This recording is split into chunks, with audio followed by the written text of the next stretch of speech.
Don't forget to like and subscribe. Happiness, Essays on the Meaning of Life by Carl Hilty, translated by Francis Greenwood Peabody. Preface. Great numbers of thoughtful people are just now much perplexed to know what to make of the facts of life, and are looking about them for some reasonable interpretation of the modern world. They cannot abandon the work of the world, but they are conscious that they have not learned the art of work. They have to fight the battle of life, but they are not sure what weapons are fit for that battle. They are so beset by the cares of living that they have no time for life itself.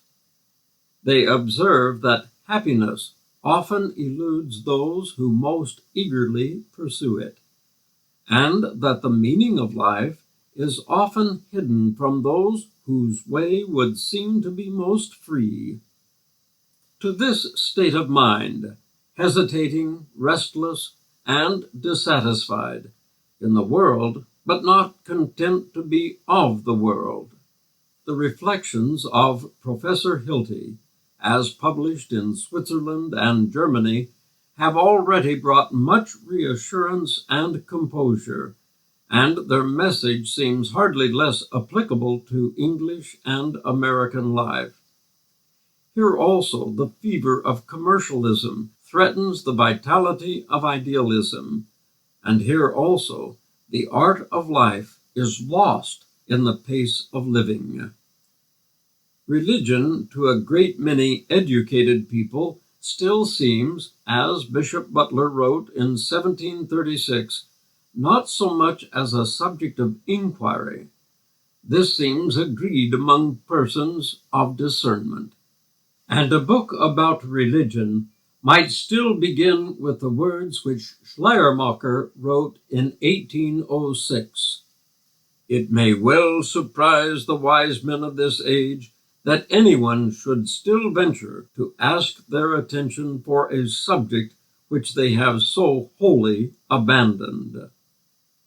And yet, in regions of experience, which no one fails sooner or later to enter, regions of great joy and sorrow, experiences of serious duty, and bewildering doubts of the meaning of life, many a mind that has seemed to itself to have outgrown religion looks about for a religion that is real. Such a mind will not be satisfied with a leftover faith. It will not be tempted by an ecclesiastical omniscience. It demands sanity, reserve, wisdom, and insight, a competent witness of the things of the Spirit. This is the state of mind to which this little book is addressed. The author makes his appeal not to discussion, but to life. He reports the story of a rational experience. He walks with a confidence because he knows the way. He accepts the saying of Pico della Mirandola, Philosophia veritatem qui erit religio possedet.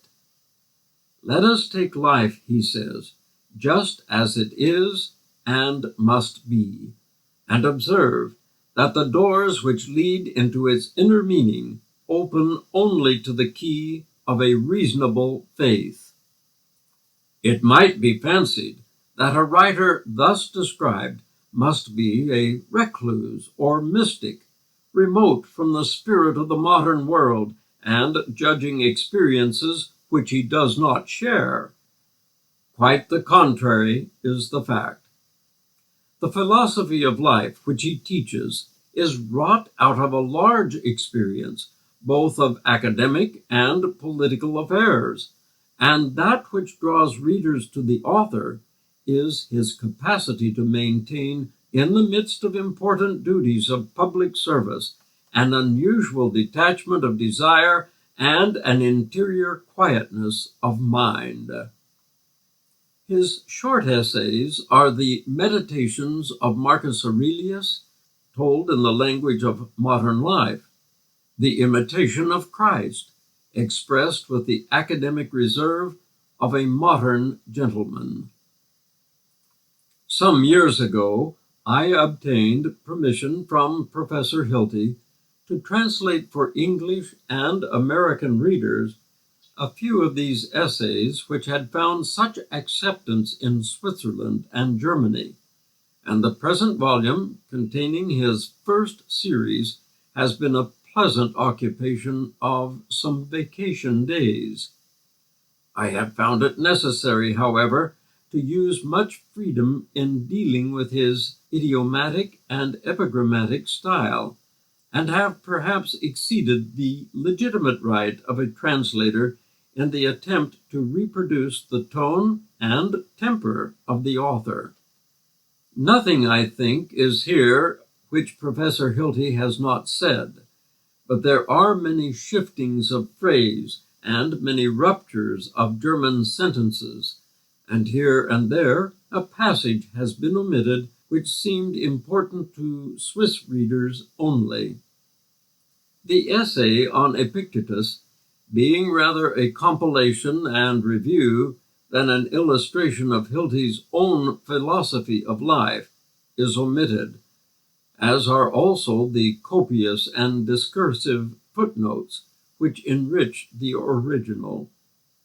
I trust that these liberties and omissions may not obscure the qualities of Professor Hilty's mind, its insight, sagacity, humor, and devoutness, which no one who has had the privilege of his personal acquaintance can recall without affection and gratitude. Francis G. Peabody, Cambridge, Massachusetts, October 15, 1902.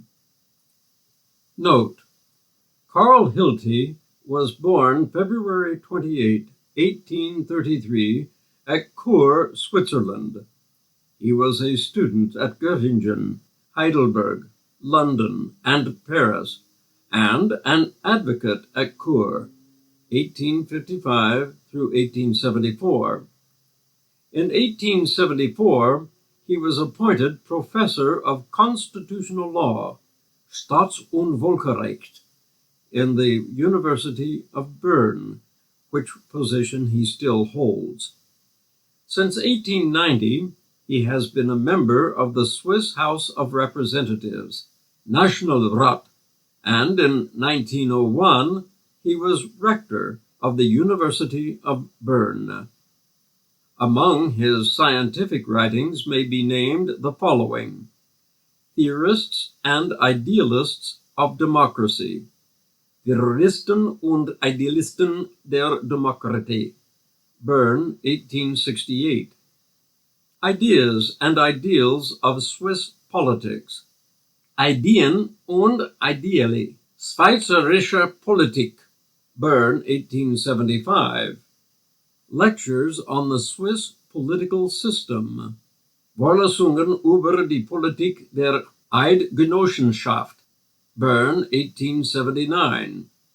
On Capital Punishment, über die Wiedereinführung der Todesstrafe, Bern, 1879. The Neutrality of Switzerland, die Neutralität der Schweiz in ihrer heutigen Auffassung, Bern, 1889. French translation by Smitha, 1889. The Referendum in Switzerland, Das Referendum in Schweizerischen Staatsrecht, Archiv für öffentliches Recht, 1887. The Boer War, Der Burenkrieg, Bern, 1900. He has also been the editor of the Journal of Swiss Jurisprudence, Politisches Jahrbuch der Schweizerischen Eidgenossenschaft, since 1886. In the midst of this scientific activity, Professor Hilty has expressed his inner life through a series of little books issued at intervals during the last 10 years as follows. Happiness, Glück, first series, 1891, second series, 1895, third series, 1898. On Reading and Speaking, Lesen und Reden, 1891. For Sleepless Nights, für schlaflose Nächte. Brief readings for each day of the year, 1901.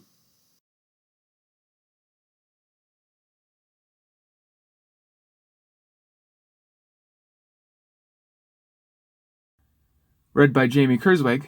Happiness, Essays on the Meaning of Life by Carl Hilty, translated by Francis Greenwood Peabody.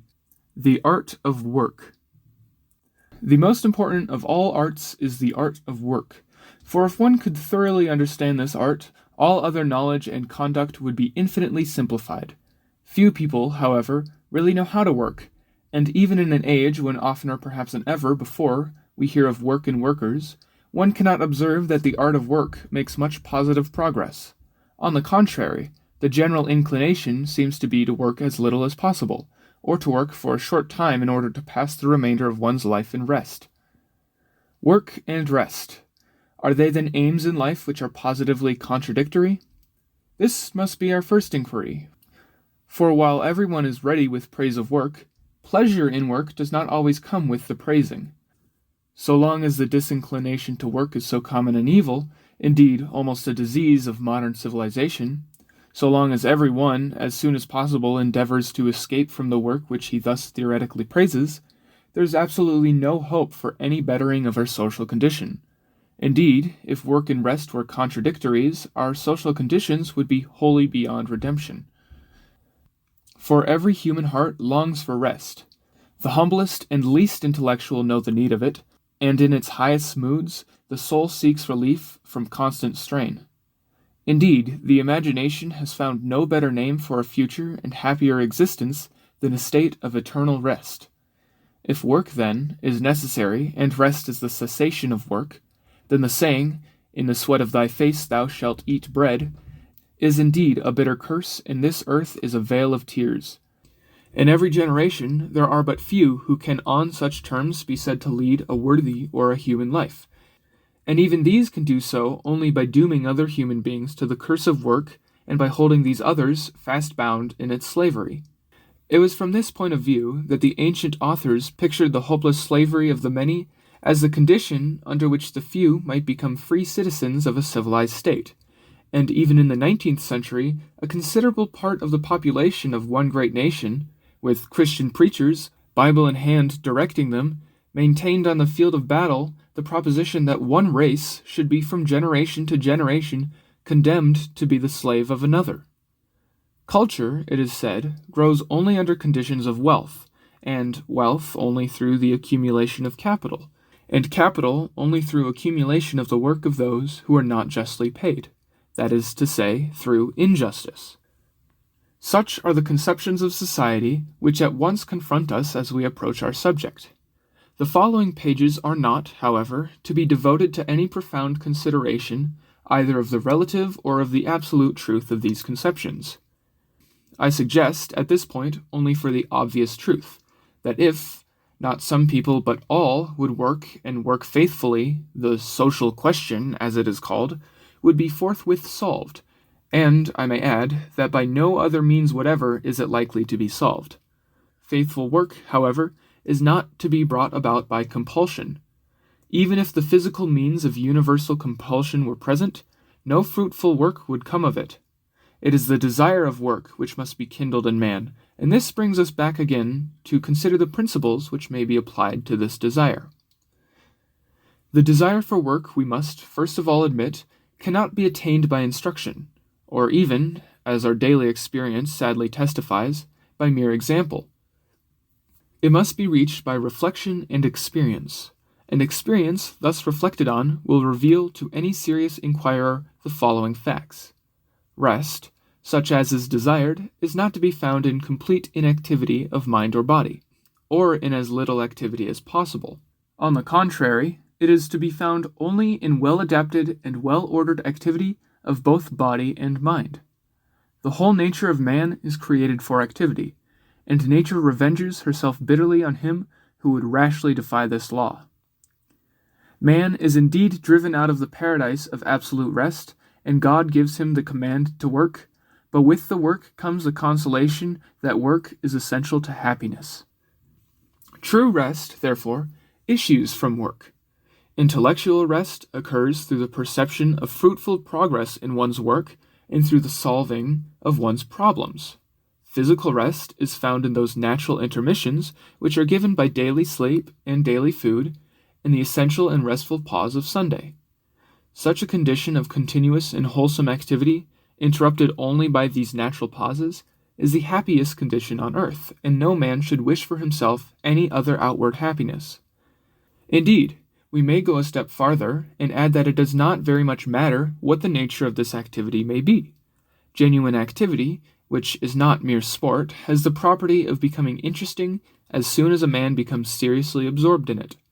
It is not the kind of activity which ensures happiness to us, it is the joy of action and attainment.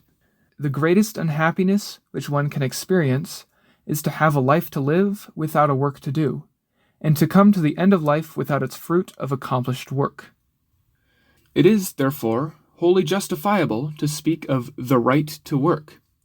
Indeed, it is the most primitive of all human rights. The unemployed are, we must admit, the most unfortunate of people.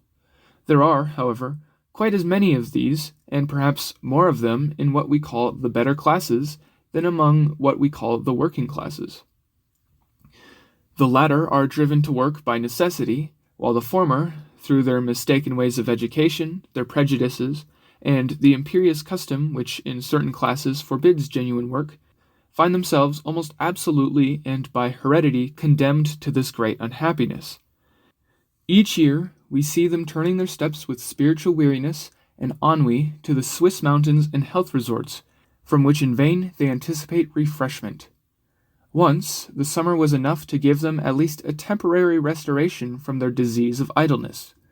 Now, they have to add the winter also, and soon the fair valleys which they have converted into hospitals will be open all the year to a restless throng, ever seeking rest and never finding it, because it does not seek rest in work. 6 days shalt thou labor, not less and not more.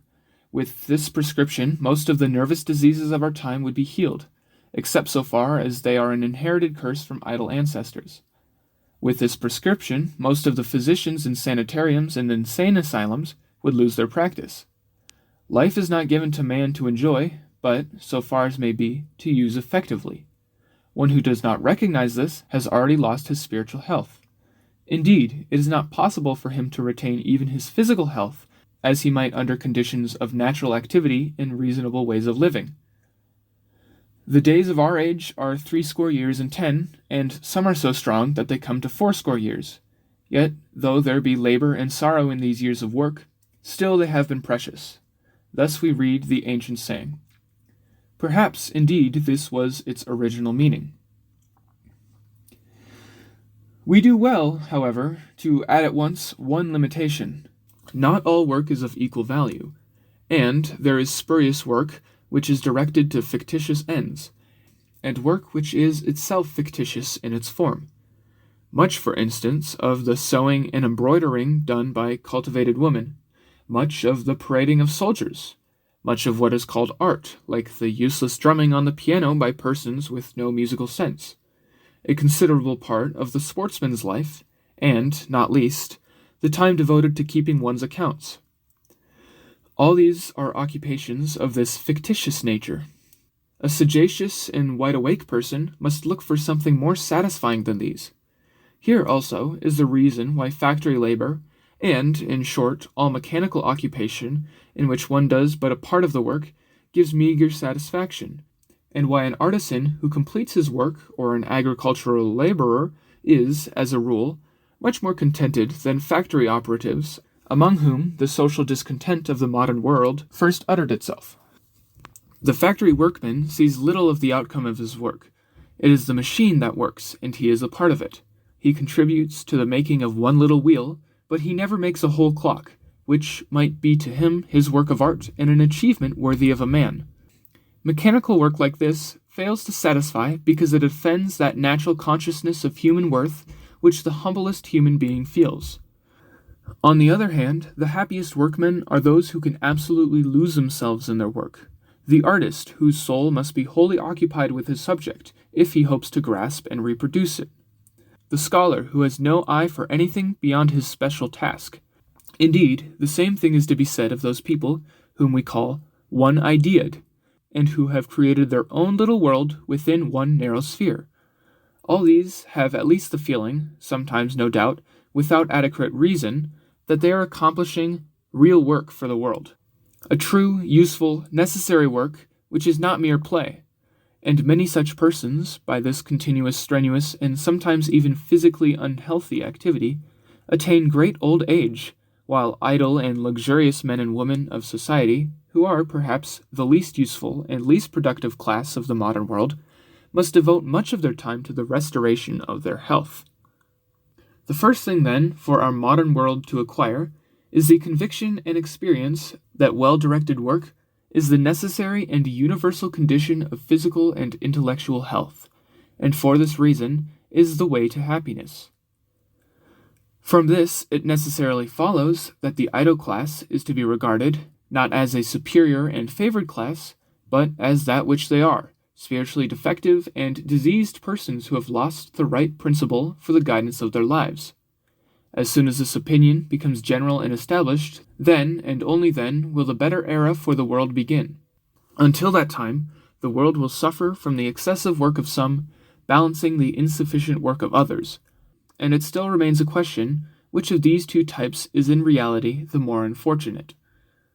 Why is it then that these principles, to which the experience of thousands of years testifies, which anyone, whether he works or does not work, can test for himself, and which all the religions and philosophies preach, have not made their just impression? Why is it, for instance, that there are still thousands of women who defend with much passion many passages of Bible teaching, and yet, with astonishing composure and in opposition to an express command of the Bible, take 1 day at the most, or perhaps none at all, for work, and 6 for refined idleness? All this proceeds, in large degree, from an irrational division and arrangement of work, which thus ill-arranged may indeed become a positive burden.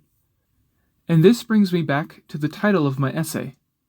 Instruction in the art of work is possible only for him who is already convinced of my first proposition, that some work is necessary, and who would gladly give himself to work if it were not that.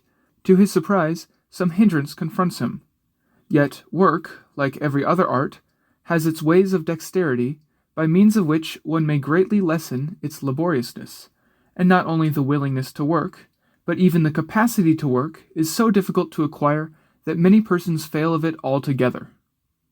The first step, then, towards the overcoming of a difficulty is in recognizing the difficulty.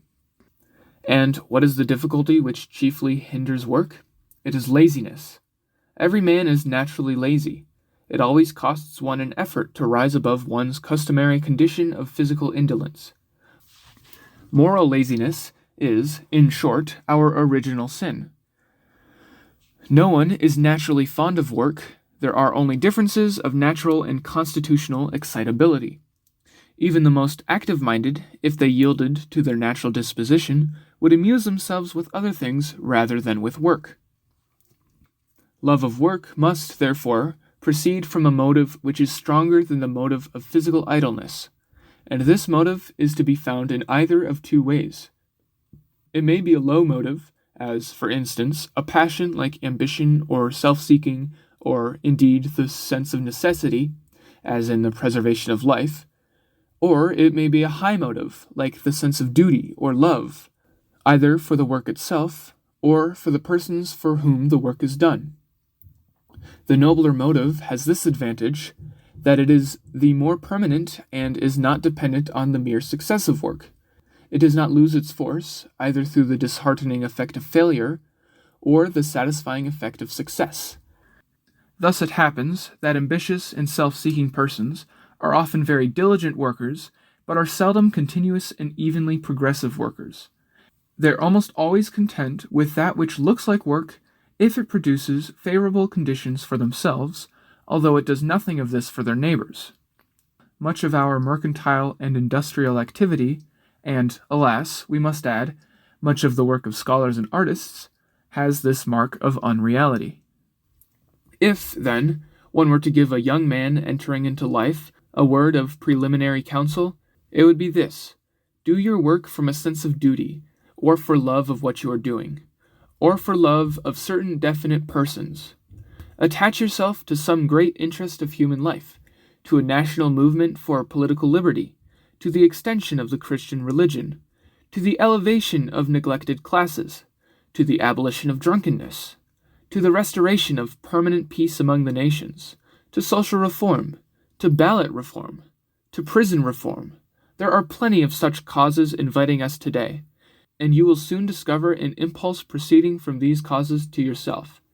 And in addition, you will have, what at first is a great help, companionship in your work. There should be no young person, man or woman, today among civilized nations who is not actively enlisted in some such army of progress. The only means of elevating and strengthening youth and training it in perseverance is this: that early in life one is freed from himself and does not live for himself alone. Selfishness is always enfeebling, and from it proceeds no work that is strong. I go on to remark that the most effective instrument to overcome one's laziness in work is the force of habit. Why should we use this mighty force in the service of our physical nature and not put it to use in our higher life as well? As a matter of fact, one can as well accustom himself to work or to self-control, to virtue or truthfulness or generosity as he can to laziness or self-indulgence or extravagance or exaggeration or stinginess. And this is to be said further, that no virtue is securely possessed until it has become a habit. Thus it is that as a man trains himself to the habit of work, the resistance of idleness constantly diminishes until at last work becomes a necessity. When this happens, one has become free from a very great part of the troubles of life. There remain a few elementary rules with which one can the more easily find his way to the habit of work, and first among such rules is the knowing how to begin. The resolution to set oneself to work and fix one's whole mind on the matter in hand is really the hardest part of working. When one has once taken his pen or his spade in hand and has made the first stroke, his whole work has already grown easier. There are people who always find something especially hard about beginning their work, and who are always so busy with preparations, behind which lurks their laziness, that they never apply themselves to the work until they are compelled, and then the intellectual and even the physical excitement roused by the sense of insufficient time in which to do one's work injures the work itself. Other people wait for some special inspiration, which in reality is much more likely to come by means of or in the midst of work itself. It is at least my experience that one's work, while one is doing it, takes on a different look from that which one anticipated, and that one does not reach so many fruitful and new ideas in his times of rest as he does during the work itself. From all this follows the rule not to postpone work, or lightly to accept the pretext of physical or intellectual indisposition, but to dedicate a definite and well-considered amount of time every day to one's work. Then, if the old man, as St. Paul calls him, is cunning enough to see that he must in any event do some work at a special time, and cannot wholly give himself to rest, he may usually be trusted to resolve to do each day that which for each day is most necessary. Again, there are a great many men occupied in intellectual work of a productive kind who waste their time and lose the happiness of work by devoting themselves to the arrangement of their work, or still oftener to the introduction of their work. As a general rule, no artistic or profound or remote introduction to one's work is desirable. On the contrary, it usually anticipates unsuitably that which should come later. Even if this be doubted, the advice is at any rate good that one's introduction and one's title should be written last. Thus composed, they commonly cost no labor. One makes a beginning much more easily when he starts without any preamble, with that chapter of his work with which he is most familiar. For the same reason, when one reads a book, it is well to omit at the first reading the preface and often the first chapter. For my own part, I never read a preface until I finished a book, and I discover, almost without exception, that when after reading the book I turn back for a look at the preface, I have lost nothing by omitting it. Of course, it must be said that there are books of which the preface is the best part. Of these, however, it may also be said that they are not worth reading at all. And now, I may safely take still another step, and add that, with the exception of an introduction to your work, or its central treatment, it is best to begin with that part which is easiest to you. The chief thing is to begin. One may, indeed, advance less directly in his work by doing it unsystematically, but this loss is more than made good by his gain of time. Under this head also should be added 2 other rules. One is the law, take no thought for the morrow shall take thought for the things of itself. Man is endowed with the dangerous gift of imagination, and imagination has a much larger realm than that of one's capacity. Through one's imagination, one sees his whole work lying before him as a task to be achieved all at once, while his capacity, on the other hand, can conquer its task only by degrees, and must constantly renew its strength. Do your work, then, as a rule, for each day. The morrow will come in its own time, and with it will come the strength for the morrow. The second rule is this. In intellectual work, one should, indeed, deal with his material thoroughly, but he should not expect to exhaust his material so that there shall be nothing further left to say or to read. No man's strength is in these days sufficient for absolute thoroughness. The best principle is to be completely master of a relatively small region of research, and to deal with the larger inquiries only in their essential features. He who tries to do too much usually accomplishes too little. A further condition of good work is this, that one should not persist in working when work has lost its freshness and pleasure. I have already said that one may begin without pleasure, for otherwise one, as a rule, would not begin at all. But one should stop as soon as his work itself brings fatigue. This does not mean that one should, for this reason, stop all work, but only that he should stop this special kind of work which is fatiguing him. Change in work is almost as refreshing as complete rest. Indeed, without this characteristic of human nature, we should hardly accomplish anything. Again, in order to be able to do much work, one must economize one's force, and the practical means to this is by wasting no time on useless activities. I can hardly make plain how much pleasure and power for work is lost by this form of wastefulness. First of all, among such ways of wasting time should be reckoned the excessive reading of newspapers, and to this should be added the excessive devotion to societies and meetings. An immense number of people, for instance, begin their morning, the best time they have for work, with the newspaper, and end their day quite as regularly in some club or meeting. They read each morning the whole of a paper, or perhaps of several papers, but it would be hard, as a rule, to say what intellectual acquisition remained the next day from such reading. This, at least, is certain, that after one has finished his paper, he experiences a certain disinclination for work and snatches up another paper if it happens to be within reach. Anyone, therefore, who desires to do much work must carefully avoid all useless occupation of his mind, and, one may even add, of his body.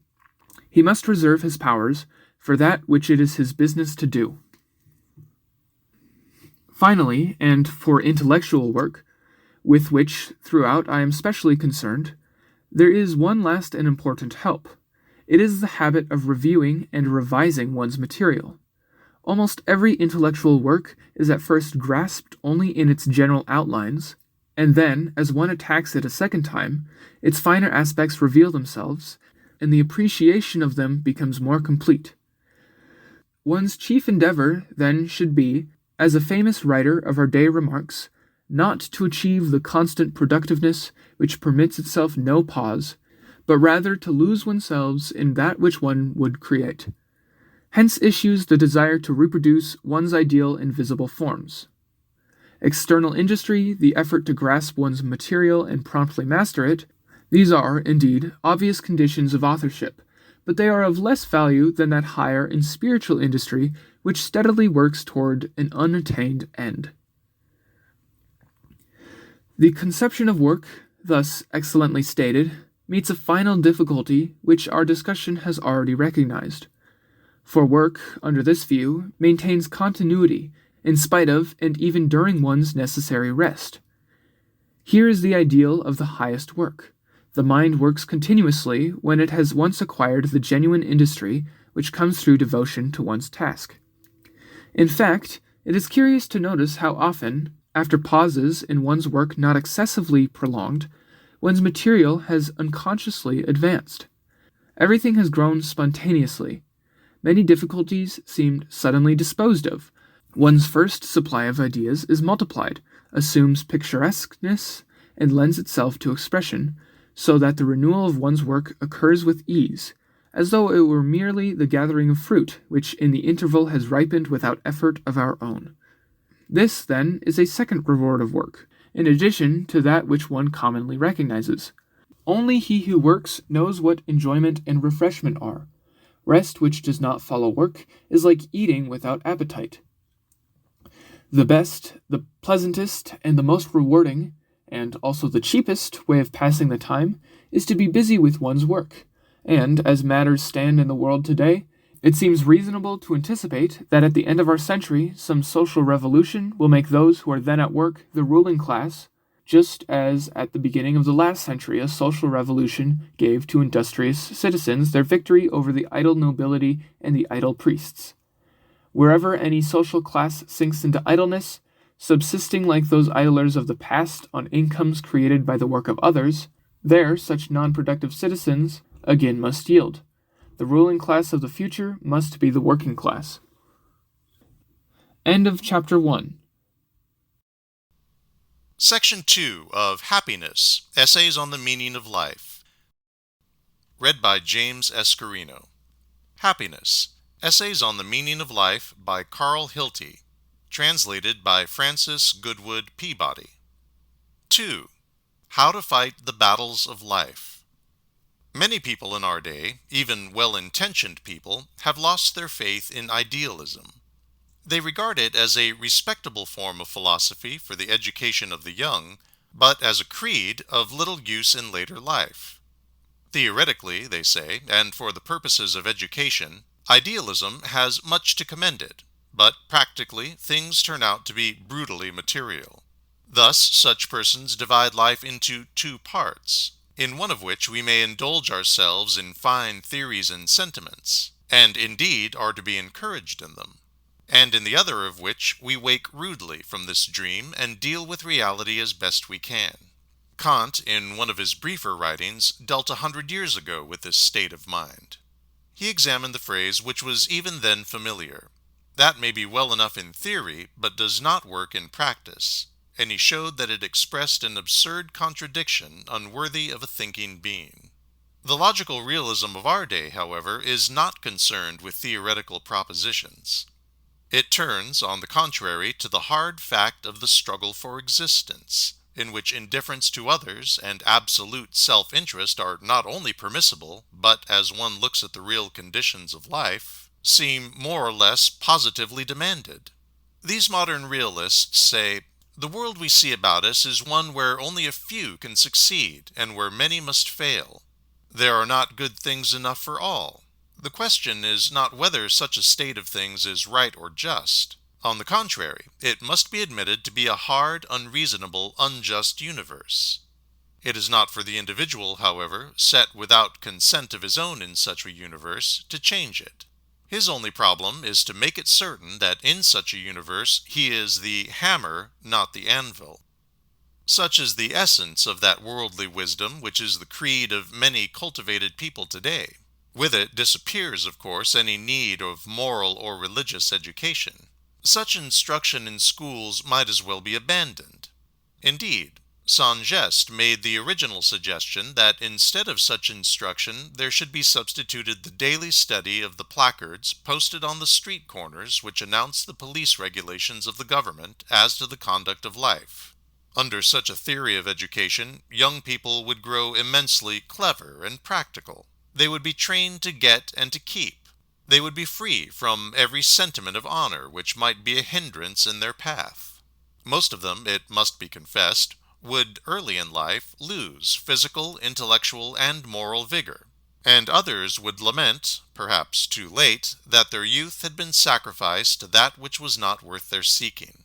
At the best, they would acquire but uncertain possessions to be defended daily against 1,000 competitors, and these possessions would bring bitterness along with them, both to those who have them and to those who have them not. Peace and happiness would be secured to no one. Such seems to be the issue of this view of life, which is now so common among us, and which we call the view of the practical man. But what is idealism? It is, as I understand it, a form of faith, an inward conviction. It is absolutely necessary for the permanence of the world, yet it never can be proved true, and indeed for him who has it needs no proof. Further, no one becomes an idealist by being taught about it, or by reasoning concerning it. Nor is this so strange as it might seem, for the very trustworthiness of the human reason itself is proved to us only by experience. The very truths of religion remain unproved unless the moral power which issues from them provides their proof. That which has power must have reality. No other proof of reality is final. Even our senses could not convince us, if our experience and the experience of all other men did not assure us that we could, not unconditionally but under normal conditions, trust them not to deceive. That which brings conviction to one is his experience, and that which rouses in him the desire and the inward disposition to believe in his own experience is the testimony of others who have had that experience themselves. There is a short treatise written by one who in his youth was a friend of Goethe's, the Russian General von Klinger, which gives its testimony in a few words concerning this idealism in practical life. It may be found in von Klinger's rarely opened works, under the title, How is it possible, without deceit, and even in constant conflict with evil, to overcome the world? Its contents are simply a series of weighty aphorisms, of which I select a few. First of all, says von Klinger, one who would overcome the world must give up thinking of what people call happiness, and must with all his might, without indirectness, or fear, or self-seeking, simply do his duty. He must, that is to say, be pure in mind and heart, so that none of his actions shall be stained by selfishness. Where justice and right dealing are called for, there must be in him no distinction of great or small, of significant or insignificant. Secondly, for the protection of his own strength and his purity of conduct, he must be free from the desire to shine, free from the shallowness of vanity and the restless search for fame and power. Most human follies proceed from the restlessness of ambition. Ambition demoralizes both those whom it masters and those through whom it accomplishes its ends. The boldest and most candid criticism does not wound so deeply as does the foolish longing for praise. Again, one who is thus pure in motive will permit himself to be conspicuous only when and where his duty demands it. For the rest, he will live a life of seclusion in his family, with a few friends, among his books, and in the world of the spirit. Thus he avoids that conflict with others about trifles which to many persons are of such absorbing concern. One may be pardoned for eccentricity in such affairs by having no place at all among them. His life does not touch the circle of society, and he asks of society only to let him do his duty, and then to be permitted to live in peace. It may be that he will thus stir others to envy or to hate, but it will be an envy and hate too petty for expression, or at any rate ineffective for harm. He who has thus withdrawn from trifles gets much out of life. Indeed, he gets more than he expects, and more than he has intended, for he finally gains that which men in its coarser sense call happiness. To all this, says von Klinger, I add another point. that one must withhold himself from all ambition to pose as a reformer and from all signs of that desire. He must not enter into controversy about opinions with people who have nothing but opinions. He must speak of himself only to himself, and think of himself only in himself. I have developed, concludes von Klinger, my own character and my own inner experience as my power and disposition have permitted, and so far as I have done this seriously and honestly, so far as come to me of itself what men call happiness and prosperity. I have observed myself more deeply than others, and dealt with myself more unsparingly than with others. I have never played a part, never felt inclined thereto, and have ever expressed the convictions I have reached without fear, and have held them fast, so that I now no more fear the possibility of being or doing other than my convictions demand. One is safe from the temptations of others only when one can no more tempt himself. I have borne many responsibilities, but at the conclusion of each I have passed the rest of my time in the profoundest solitude and the most complete obscurity. The author of these weighty aphorisms was dealing especially with political life. He does not seek for them any philosophical basis. He offers them simply as the result of his stirring and often adventurous career, and as such his testimony is far more valuable than if it had issued from the closet of a philosopher or a theologian who had slight contact with practical affairs. It is not my intention to translate these suggestions into abstract form and make them less real and persuasive. I only desire to annotate them with a few practical comments. 1. Concerning von Klinger's first proposition, it is to be said that true idealism is not the deceiving of oneself concerning reality, or the intentional ignoring of reality, or the hiding from reality, or the creating for oneself a world of unreality. Idealism, on the contrary, is reached by a deeper interpretation of the world, by victory over it, and especially by victory over oneself. For we too are an integral part of the world, and we cannot conquer the whole unless, first of all, we conquer our own part of it, by strength of principles and force of habit. Hence issues that right judgment of success which von Klinger lays down. One of our own contemporaries, Thiers, a man who had in high degree attained success, and who at certain points in his life pursued it with excessive zeal, once made this striking remark: "Men of principle need not succeed. Success is necessary only to schemers." In other words, a genuine victory over the world is not to be achieved through that kind of success which the French call succès, and which for many men makes the end of effort. He who plays this game of ambition may as well abandon the hope of peace of mind or of peace with others, and in most cases he must forfeit outright his self-respect. Real success in life, then, the attainment of the highest human perfection and of true and fruitful activity, necessarily and repeatedly involves outward failure. Success, to von Klinger, means an honorable career with victory at its close. The work of life is regarded in its wholeness, as a brave and honorable man should wish and hope it to be. Unbroken success is necessary only for cowards. Indeed, one may go further and say that the secret of the highest success in important affairs often lies in failure. The men who have most completely commanded the admiration of the world, and who are most conspicuous in history, are not those who have reached the goal of life through success alone. Caesar and Napoleon would have been remembered only as examples of tyranny if it had not been for Brutus, Waterloo, and St. Helena. The Maid of Orleans would be recalled as a masterful woman like many others had it not been for her martyrdom. Hannibal would be no noble example if Carthage had conquered.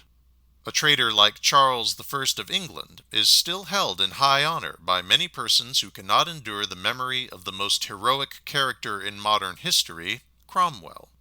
Had Cromwell died on the scaffold and Charles on the throne, this estimate of them would have been reversed. The life of the Emperor Frederick III is another example, and will be a still more impressive one as the better future looks back on it. The greatest example of all, the cross, the gallows of its time, became for all the world a sign of honor and subdued to itself the power of Rome. Looking at Christianity in a wholly human and untheological way, one may believe that its unexampled success would not have been possible if the scholars and scribes of that day had welcomed it. Something of such failure comes with all right ways of life. Without it, life sinks in the rut of commonplace. This kind of failure should not bear the common reproach of misfortune. It is, on the contrary, the crown of thorns, which marks the way of the cross, and proves to be the true crown after all. 2. Concerning the second aphorism of von Klinger's, there is this to add, that no self-seeking person ever reaches the end he most desires. It is surprising to see what one may accomplish when he gives his attention and energy wholly to the doing of one thing. Examples of this kind of success meet us at every turn.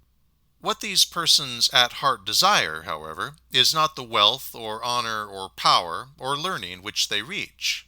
They prize these possessions only as the necessary prerequisites for happiness. What is it, then, of which they must first of all be convinced? It is the truth that happiness does not come through these possessions, that, in fact, these possessions are likely to bring unhappiness. When this conviction is attained, then, at last, the self-seeking spirit will perhaps abandon its aim. Of all self-seekers, the most unfortunate are to be found among the educated. When they stand on the lower rung of the ladder which they wish to climb, they are consumed by envy of those above them. And of all the emotions which degrade a man in his own eyes, the most humiliating is envy. When, on the other hand, they have climbed to the top, then they are distressed by the constant fear of those who are climbing toward them, and whose thoughts and purposes they well know from their own experience. If they seek safety by surrounding themselves by flatterers, then they are never safe from betrayal, for if they seem likely to fall, no one cares to hold them up. If, finally, they shut their ears to these disturbing voices within their hearts and give themselves to self-indulgence, then they lose the very qualities which are most essential to success. Besides all this, the chances of success for the self-seeker are slight. Not 1 in 10 attains what he desires, and even of those whom we call fortunate, few should be so reckoned until they die. It is not necessary to cite examples of such failure. The daily paper reports them to us every morning. Long ago, one of the prophets of Israel described this unsatisfying result of life and effort in classic words which we may well repeat. Ye have sown much, and bring in little. Ye eat, but ye have not enough. Ye drink, but ye are not filled with drink. Ye clothe you, but there is none warm. And he that earneth wages to put it into a bag with holes. Still further, nothing is so exhausting as this self-seeking effort. The passion which it develops is like an access of fever which burns away one's vitality. The strength of health, on the other hand, renews itself through self-forgetting work, and thrives on unselfish service done for worthy ends. Only in such service are other people sincerely inclined to help. Thus it happens that some people, though they work hard and never retire to the health resorts, still live to a robust old age, while other people spend half the year, or perhaps the whole of it, at the baths, and remain without rest. The many nervous diseases of our time are for the most part caused by the self-centered life, and their real cure must be through a renewal in health of mind and will. 3. As to von Klinger's third suggestion, it is to be said that the inclination to solitude is absolutely necessary not only for happiness, but for the tranquil development of one's spiritual life. The happiness which can really be attained, and which is independent of all changes, is to be found in a life given to great thoughts and in a work peacefully directed toward great ends. Such a life is, however, necessarily withdrawn from fruitless sociability. As Goethe says, to such a life all else is vanity and illusion. It is by such a course of life that one by degrees escapes from the fickleness and moodiness of life. He learns not to take people too seriously. He comes to regard with tranquillity the shifting changes of opinion and inclinations. So far as his inclination goes and his duties permit, he would rather shun popularity than seek it. 4. As to the last of von Klinger's paragraphs, it may be said to contain the philosophy of his life. Looking at people as individuals, their lives appear full of contrasts, but taking them all together, their lives are in fact much alike. One section of humanity, of high and of low estate, lives either consciously or unconsciously a merely animal life. Such persons simply follow the path which their physical nature indicates, fulfilling their little span of life and knowing no other destiny. Another group is ever seeking some escape from this unsatisfying end of life. Dante, in the first canto of his Divine Comedy, very beautifully describes these seekers for the better life, and this search makes in reality the spiritual experience of all great personalities. The first step in this way of life is taken when one becomes discontented with life as it is, and longs for something better. One's reason seeks an outlet from the labyrinth of the world, and at last, from sheer weariness, resolves at any cost to forsake the world's ways and to seek peace. When one has come to this resolution, then he is on the way to salvation, and experiences that inner happiness which one gains who has found at last the way he ought to go. And, indeed, this man is essentially saved, for he is now open to the unhindered influences of new spiritual forces, against which in his early life his will had set itself. Yet, as a matter of fact, he is only ready for his second step. It is the long conflict for supremacy between what the apostle calls the old man and the new man. Both of them are in him still, and his problem is to realize the new man and bring it to fullness of life. Many people who are striving for the better life come to this second step and stay there all their days. And this is the reason why so many lives which are rightly directed still give the impression of imperfection, and why they do not seem to contribute much, though often more than we think, to the ennobling of human relationships. There remains the third step of spiritual growth, which, once fairly taken, leads to the complete interpretation of life. It is the stage of practical activity, the participating in the creation of a spiritual kingdom. Sometimes it has been likened to the taking part in a great work of architecture, sometimes to the enlistment in an active war. Nothing less than this life of unselfish service can bring to the individual true content. So long as one lives for himself and is considering, even in the highest and noblest way, his own self-culture, there lingers in him some taint of his original selfishness, or, at best, he but half sees his way. As Goethe has expressed it, while one strives, he errs. This self-directed effort must at last cease. Nothing is more untrue, nothing is more fundamentally disheartening than the maxim of Lessing, which so many have admired, according to which endless effort after truth is to be preferred to the possession of the truth. One might as well say that endless thirst or endless cold was more acceptable than the finding of a refreshing fountain or the warmth of the quickening sun. Here then, in this attitude of life, removed from religious or philosophical restlessness, is the path to continuous inward peace and power. It leads, first of all, to humility and to freedom from self-complacency. It is possible to hold to this path through the midst of all natural ills. It is the best way that life has to offer. What the happiness is, which one then finds, is hard to communicate to another. It comes of ceasing to think first of all of oneself. It has, as Roth says, no private business to transact. It does its work tranquilly, with the absolute certainty that, though the issue of its work may be unrecognized, still it is secure. This way of life brings with it courage, and this courage manifests itself not in feverish excitement, but in an outward habit of composure which testifies to inward and central stability. Such a life trusts its way and its destiny. Outward experiences and the judgments of other men have no power to move it. It is perhaps not essential that in the education of youth these truths should be urgently pressed, for they may easily appear visionary, and in such a matter all appearance of obscurity and unreality is to be deplored.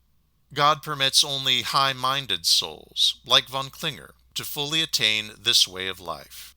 We need not discuss whether all this should be called idealism, a name which would drive many clever people from its acceptance.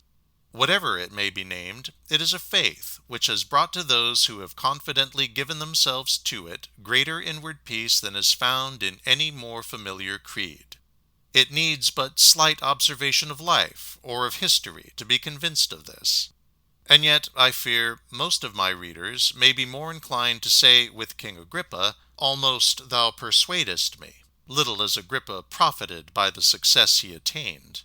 A German poet sums up the richness of this spiritual peace which men like von Klinger exhibit in lines which I thus slightly adapt. Outward life is light and shadow, mingled wrong and struggling right, but within the outward trouble shines a healing inward light. Not to us may come fulfillment, not below our struggles cease, yet the heavenly vision gives us even here an inward peace. End of Section 2. Section 3 of Happiness, Essays on the Meaning of Life. Read by Cristiana Popescu. Happiness, Essays on the Meaning of Life, by Hilty. Translated by Frances Greenwood Peabody. Good habits.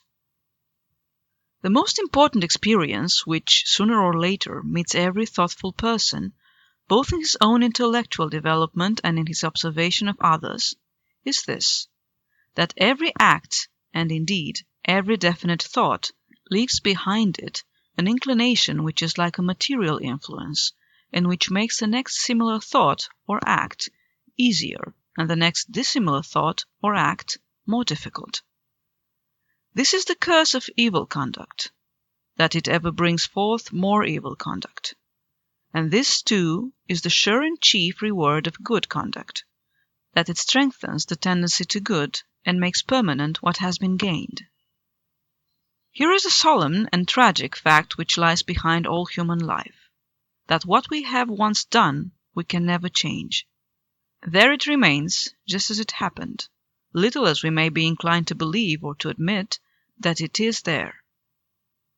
And hence it is that history truly written is no entertaining drama, ending in general reconciliation and embrace, but a tragedy which describes the movement of destiny.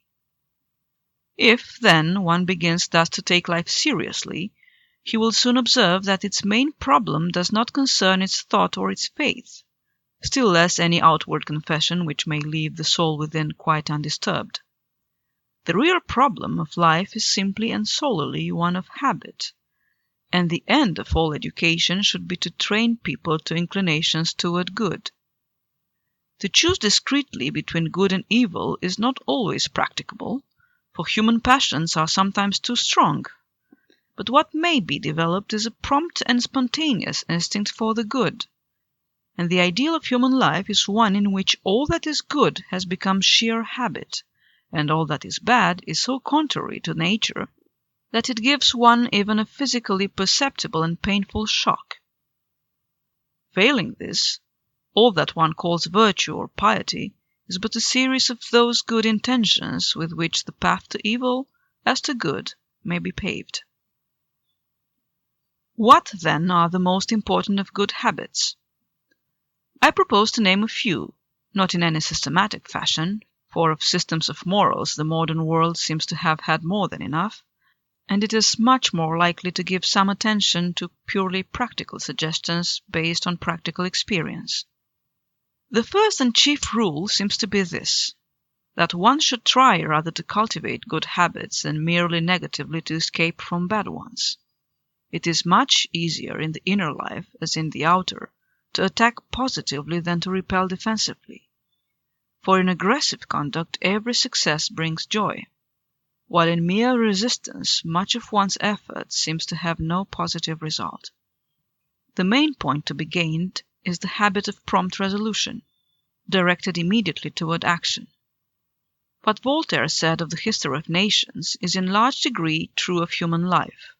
Quote, "I have noticed that destiny in every case depends upon the act of a moment." End of quote. The second principle of good habits is fearlessness. Perhaps this is not possible to acquire in a high degree without a strong religious faith. This I will not discuss. It is at any rate certain that fear is not only the least agreeable of human emotions, so that one should at any cost conquer it, but that it is also the most superfluous. For fear does not prevent the approach of that which is feared. It only exhausts beforehand the strength which one needs to meet the thing he fears. Most of the things which we fear to meet are not in reality so terrible as they appear to be when looked at from afar. When they meet us, they can be borne. The imagination is inclined to picture evils as more permanent and persistent than they are really to be.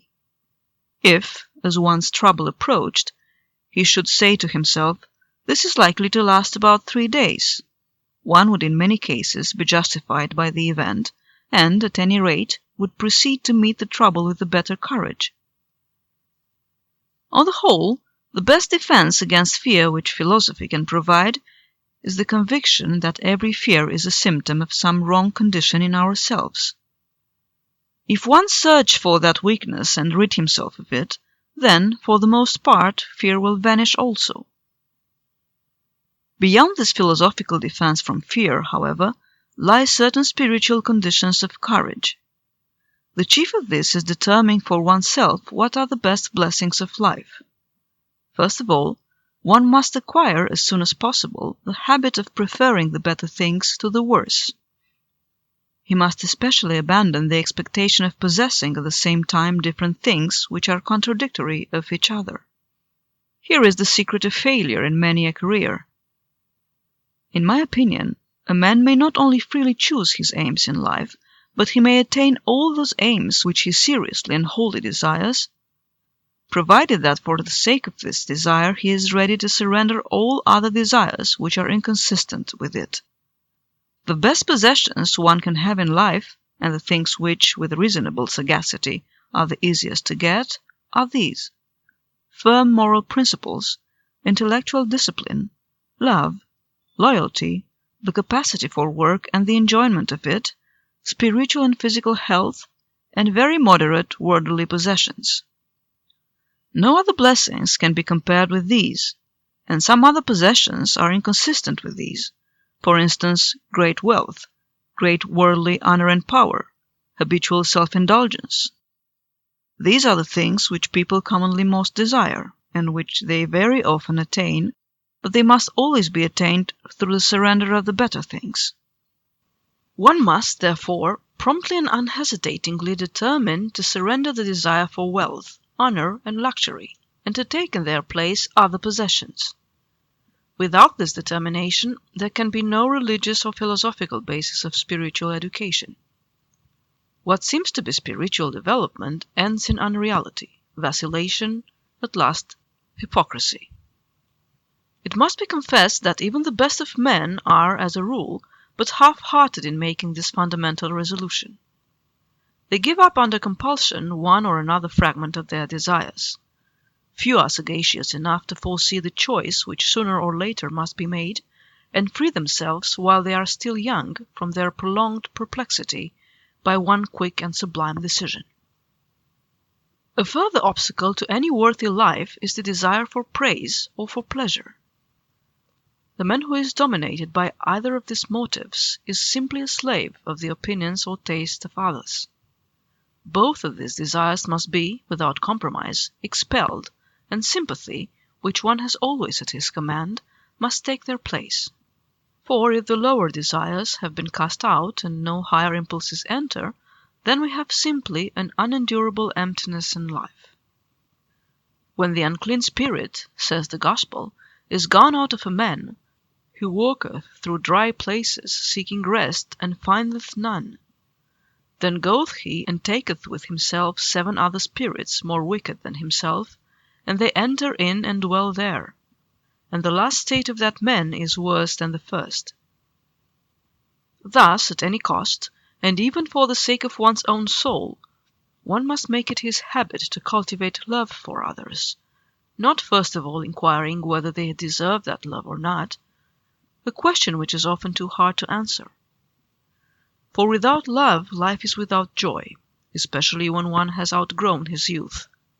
Lacking love, we sink into indifference, and indifference passes easily into aversion, and one's aversions so poison life that life is no better than death. Further, our dislikes must be directed not against people, but against things. Good and evil are too much mingled in persons to be justly distinguished, and each unjust judgment reacts upon those who have permitted themselves to be unjust and embitters their lives. Therefore, permit neither your philosophy nor your experience to crowd out of your life the power to love. Dismiss the preliminary question of another's right to be loved. Love is the only way of keeping one's inner life in peace and of maintaining an interest in people and in things. Without it, both people and things become by degrees an annoyance and affront. Thus, love is, at the same time, the highest worldly wisdom. One who loves is always, though unconsciously, wiser than one who does not. If we incline to say with the poet, "This is my creed, and this will ever be, to love and hate as others may treat me," live for a while by this creed, and you will learn soon enough how much of hate and how little of love you are likely to receive. In all the points thus far indicated, and especially in the last, there is no place for halfway conduct. There must be a complete and absolute decision, with no petty and clever computations of consequences. And in addition to these more decisive rules of habit, there are many smaller ones which go to reinforce and make practicable the larger principles. For instance, there is the gospel command, "Let the dead bury their dead." The dead are the best people to do this work. If one refrain from controversy about what is past and gone, then one may give himself to tasks of positive construction, and not merely to that destructive work which, even if it be essential, should be subordinate.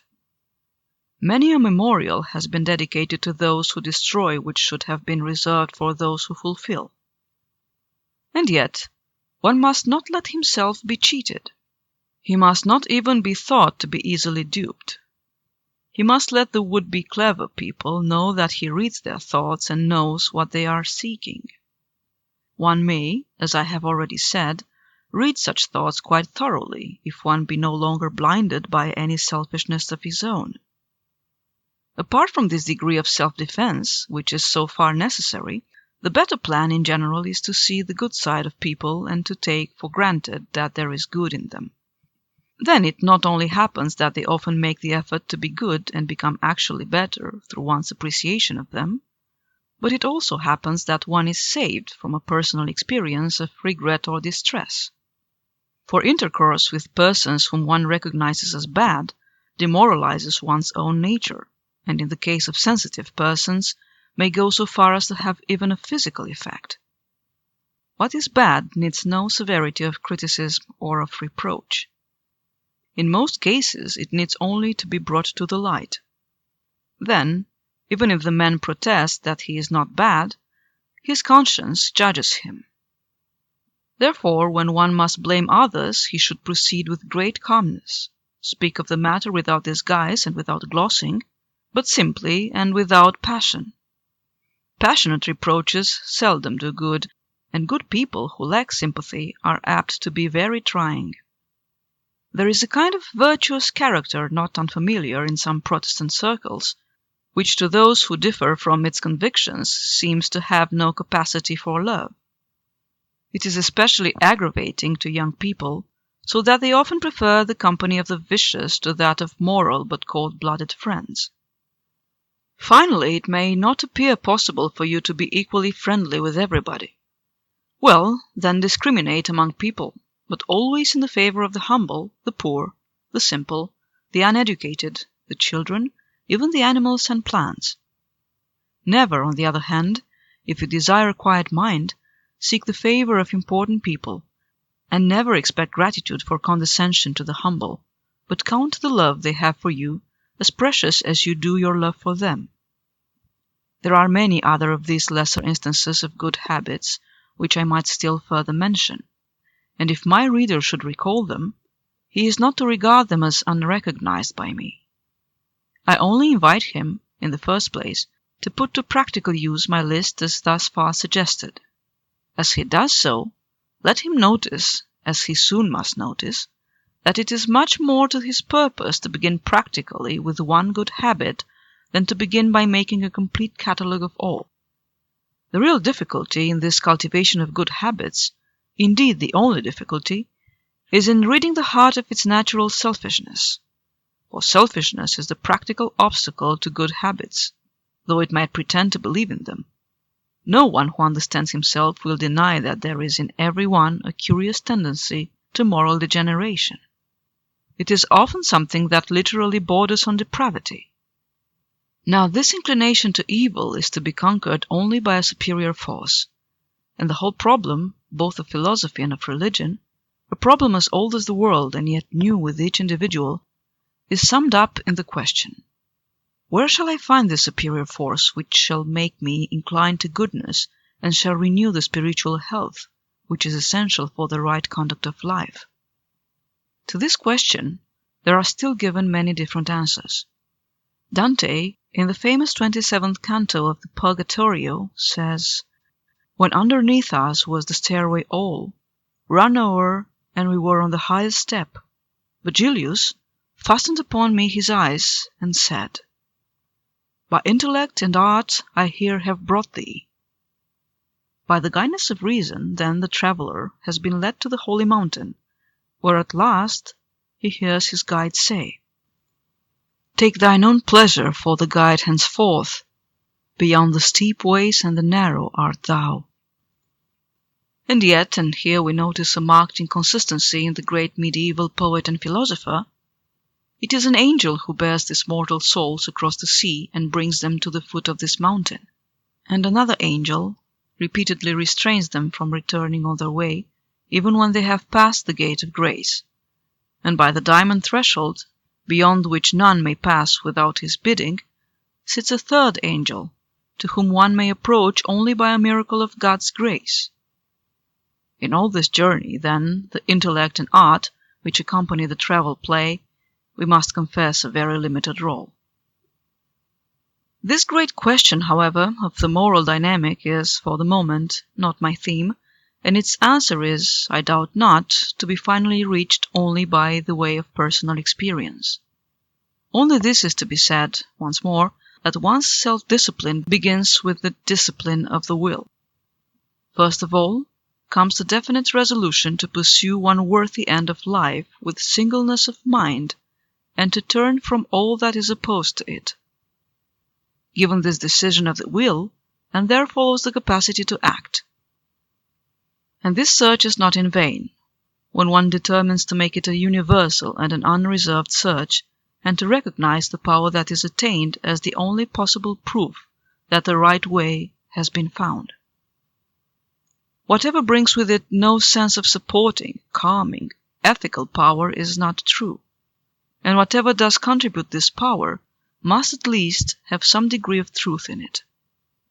In the future, any philosophy of life which purposes to be more effective than our present philosophy must meet this test.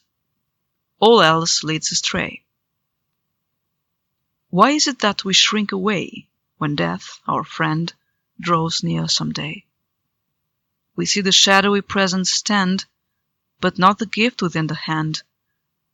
So shrinks from love the human heart, as though, like death, love came to part.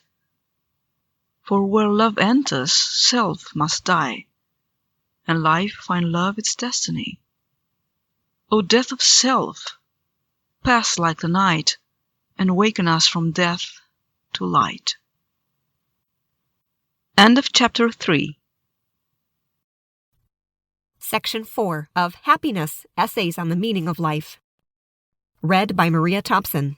Happiness, Essays on the Meaning of Life by Carl Hilty. Translated by Frances Greenwood Peabody. The children of this world are wiser than the children of light. I do not question the truth of this text, but I cannot fail to observe it in the most familiar defense of worldly wisdom against the spirit of idealism. The objection to idealism which we most commonly hear is this, that it is well enough in theory, but that it does not work in practice. And if it be really true that worldly wisdom and idealism are irreconcilable, then most people must hold to the first. They have to live on this earth, and to deal with life as it is, they must accept the inevitable, even though it costs them a moment of deep regret to abandon their idealism. This world calls for worldly wisdom. Another world may be blessed with light. On this stone of stumbling, many a life which has already overcome the common temptation of selfishness is still wrecked and lost. The first thing that strikes us then in this dangerous text is its high appreciation of what it calls the children of this world. Indeed, these people are never so severely handled by Christ as are the priests and the devout Pharisees of his time. Such sayings as, "The publicans and the harlots go into the kingdom of God before you," are not uttered against the children of this world. The children of this world know what they want and pursue the end they set before themselves with energy and persistence, putting away all that stands between them and it. And this the children of light, at least in their earlier stages of development, seldom do. Still further, the children of this world are not wholly impervious to the higher motives of life. Their hearts are not the rock where the good seed falls in vain. They are merely the soil which is choked by other growth, where the seed takes root but cannot prosper. The children of this world may at any rate claim that it is not they who have built the crosses and scaffolds for the servants of the truth. We must not then think of the children of this world as absolutely bad or as unappreciative of the excellent. On the contrary, they are generally better than they pretend to be, and among them are many persons who are, as it were, hypocrites reversed, who conceal, that is to say, their best thoughts. What they lack is commonly the courage to be good. They do not have a sufficiently substantial confidence in the moral order of the world to guide them in the struggle for existence. And, in fact, this assurance of the moral order does not at first sight appear to be justified. On the contrary, one who deserts the wisdom of the world must anticipate, first of all, that he will be deserted by the world, and that he will not improbably pass the greater part of his life in uncertainty, whether he has chosen the better path. Such is the testimony of all who have practically followed this path, and have not merely heard of it or preached about it. Thus, the children of this world are simply the people who prefer to travel the common and well-known road. The unfamiliar path may appear to them in theory very beautiful and sublime, but they do not find it a practical path to follow. It is still more difficult to say who are the children of light. It is true that the Gospels sometimes mention them, but what is the meaning of the light of which the Gospels speak? Whence comes it? And how does it shine into the life of men? Here we touch at once the greatest of human problems. Whence come we? Whither do we go? What is our destiny? All that can be said in plain words of the children of light is this, that they are seeking that which is beyond reality and are receptive to the suggestions of the ideal world. The children of light are those who supremely desire something better than to eat and drink and tomorrow die. This is the motive which most stirs their hearts and wills, and out of this desire comes to them by degrees, first faith, and then conviction. This way to the light is in a certain degree indicated in the Gospel of Matthew. Blessed are the pure in heart, for they shall see God. And it is more precisely described in the Gospel of Luke. If thy whole body be full of light, the whole shall be full of light. A passage whose exact meaning no one has clearly determined. Beyond such evidence as this one can hardly go, for if we do, the children of this world, who know nothing of such experiences and regard them as extravagances or worse, will at the best turn away like Felix and the Athenians, saying, "We will hear thee again of this matter," having no more inclination than Felix to be further drawn into such disturbing and unprofitable discussions. The dreams of the children of light, they will say, lead to nothing, and had better be forgotten. It must be sadly confessed that a great part of religious instruction has been singularly unfruitful. Indeed, religion cannot be imparted by instruction. It assumes not only a faith in that which is beyond the world of knowledge, but also a faith in the teachers of religion. The teachers of religion, therefore, can, at the best, only produce in one a kind of mental disposition. They can free the mind from disinclination to their view or from positive incapacity to share it, and they can fortify conviction by their teaching. This limitation in religious instruction has more than one cause. It sometimes happens because the hearer's way of life is inconsistent with idealism. It is also, and quite as often, caused by a false definition of religion, the notion that religion is a matter of doctrine, a kind of science which can be taught and learned. Wherein, then, it will be asked, lies the advantage of the wisdom of the light over the wisdom of this world? Surely the wisdom of the world is a more obvious possession and guarantees to us more of the good things of life than the children of light can secure. The advantage of the children of light, I answer, is threefold. It is to be found first in the assurance that they are the possessors of truth and are made thereby inwardly and wholly at peace. Lessing, in his well-known words, announced that truth was not a thing which men should desire to possess. Happiness, he conceived, was to be found in the search for truth, not in its possession. But the possession of the truth brings with it the only true happiness, a happiness which is abundant and unspeakable, and which no man who has in any degree obtained it would exchange for all the other good things of earth. For the fundamental question is not of possessing any definite outward thing, but of the inward happiness attained through that possession. Even the selfish, the envious, and the self-indulgent do not regard that which they want to possess as their real aim. It is only in their eyes the essential means to the real end, and that end is their own inward happiness.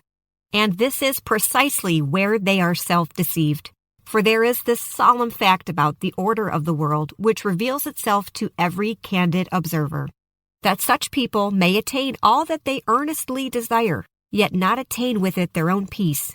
Their attainment itself, their very success, becomes their punishment. All this may be perhaps somewhat hard to understand, but for the moment it may be accepted merely as a working hypothesis, and one may later observe in life whether it is not true. It is by using thus a working hypothesis that even natural science most easily reaches the truth. The second advantage which the spirit of the truth, as we may paraphrase it, has over the wisdom of this world is this, that when brought to the test, it is in reality much wiser than worldly wisdom. Nothing but the wisdom of the children of light is in harmony with the real laws of the universe. That is the reason why these seemingly unwise persons still for the most part pass through the experiences of life with less trouble and harm than the wise of this world. The consciences of the children of light are undisturbed, and a troubled conscience embitters the best joys. They pass through life also with much less hurry, worry, and fear, both of people and of events. None of these distresses of life is to be escaped except through this frame of mind. Finally, they live more peacefully, not only in their own hearts, but also with other people, because they live without the passions, hatreds, and jealousies which make life hard to endure. Even those who do not desire for themselves this habit of mind, and are not indeed capable of it, as soon as they are convinced that the children of light mean what they seem, that their attitude is not merely a cloak to cover the wisdom of the world, and that they are not vain and supercilious, grow more attached to these idealists than to people like themselves.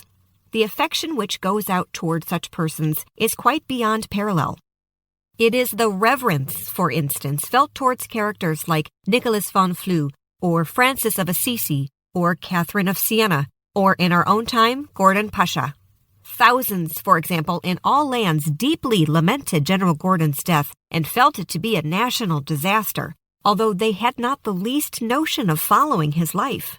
It is a form of sentiment which the most distinguished and most successful political ruler of our own time does not inspire. Persons like these, just because they have denied themselves what seem to others the good things of life, and have abandoned the competition for them, have become the true rulers of their people and the heroes of humanity. Truth, happiness, freedom from fear and care, peace with oneself and with all men, the sincere respect and affection of all, one would think that these might be recognized as beyond a doubt the good things of life, compared with which the accumulation of wealth, the increase of honor, and the resources of luxury have no weight or significance. Indeed, the blessings of the children of light would outweigh the rewards of worldly wisdom, even if these rewards could be attained with certainty and without the bitterness, anxiety, and rivalry which inevitably accompany them. Lastly, these ideal possessions have this further advantage, that when attained, they are secure, and that they are within any one's power to attain. One need only desire them seriously and wholly, and cease from a hesitating dependence on the wisdom and the successes of this world, and then, as many witnesses will testify from their own experience, the blessings of the children of light are surely attained. It may not be through one effort. Indeed, in most cases, it only happens after one or more crises in one's life. Crises which are in fact not unlike death itself, and in which a man renounces all his early hopes. In such a crisis, however, the worst of the way of light is passed. In everything else, it is a much easier and more agreeable way than the worldly way, and one is sure to meet much better company. Christ has compared his way of life to the bearing of a yoke, and indeed it always is a yoke, but compared with other ways of life, it is a much easier and lighter yoke. That is the testimony of all, without exception, who have ever borne that yoke, and not one single person has ever been found who, at the end of such a life, whatever may have been its outward circumstances, has looked back upon it with regret, or has confessed that the way of the world was better and happier. On the other hand, how many there have been since the days of King Solomon who have come to the end of a life which, to the wisdom of this world, seemed successful and free, and have found it only vanity of vanities. One would think that this single fact of human experience would be divisive. It fails of its effect only, as we know, because the lower wisdom withholds one from that higher wisdom, which ventures the larger gain for the higher stake. Yet I will not reproach those who follow the lower wisdom. I simply leave it to the reader's own reflection to decide whether, on weighing the case as best he can, and considering the conditions in which human life is ordinarily placed, he will do better to choose the lower or the higher way. For after all, the most foolish people are beyond question those who follow this pilgrimage of life for 70 or 80 years without ever clearly deciding whether to choose the wisdom of this world or the wisdom of light. And to this class of foolish persons, who for the most part accomplish nothing in the world, belong, curiously enough, a very considerable number of what we call the cultivated people of our day. End of Section 4. Section 5 of Happiness, Essays on the Meaning of Life. Read by Anthony Smitha. Happiness, Essays on the Meaning of Life by Hilty, translated by Francis Greenwood Peabody. The Art of Having Time. I have no time. That is not only the most familiar and convenient excuse for not doing one's duty. It is also, one must confess, the excuse which has in it the greatest appearance of truth. Is it a good excuse? I must at once admit that within certain limits the excuse is reasonable, but I shall try to show how it is that this lack of time occurs, and how one may, at least in some degree, find the time he needs. Thus my sermon differs from those of the preachers in having not 3 heads, but only 2. This I say to propitiate those who may protest that they have no time for reading. The most immediate reason, then, for lack of time is to be found in the character of the present age. There is just now a prevailing restlessness and a continuous mood of excitement, from which, unless one make himself a hermit, he cannot wholly escape. One who lives at all in these days must live fast. If one could observe the modern world as a bird might look down upon it, and at the same time could distinguish the details of its life, he would see beneath him a picture like that of a restless and swarming anthill, where even the railway trains, as they cross and recross each other by night and day, would be enough to bewilder his brain. Something of this bewilderment is, in fact, felt by almost everyone who is involved in the movement of the time. There are a great many people who have not the least idea why they are thus all day long in a hurry. People whose circumstances permit complete leisure are to be seen rushing through the streets, or whirling away in a train, or crowding out of the theater, as if there were awaiting them at home the most serious tasks. The fact is that they simply yield to the general movement. One might be led to fancy that the most precious and most unusual possession on earth was the possession of time. We say that time is money, yet people who have plenty of money seem to have no time. And even the people who despise money are constantly admonishing us and our overworked children to remember the apostle's saying and to redeem the time. Thus the modern world seems pitiless in its exhortation to work. Human beings are driven like horses until they drop. Many lives are ruined by the pace, but there are always more lives ready like horses to be driven. Yet the results of this restless haste are in the main not convincing. There have been periods in history when people, without the restlessness and fatigue that now prevail, accomplished far more in many forms of human activity than men achieve today. Where are we now to find a man like Luther, who could write his incomparable translation of the Bible in an incredibly brief space of time, and yet not break down at the end of the task, or be forced to spend months or years in recreation or vacation?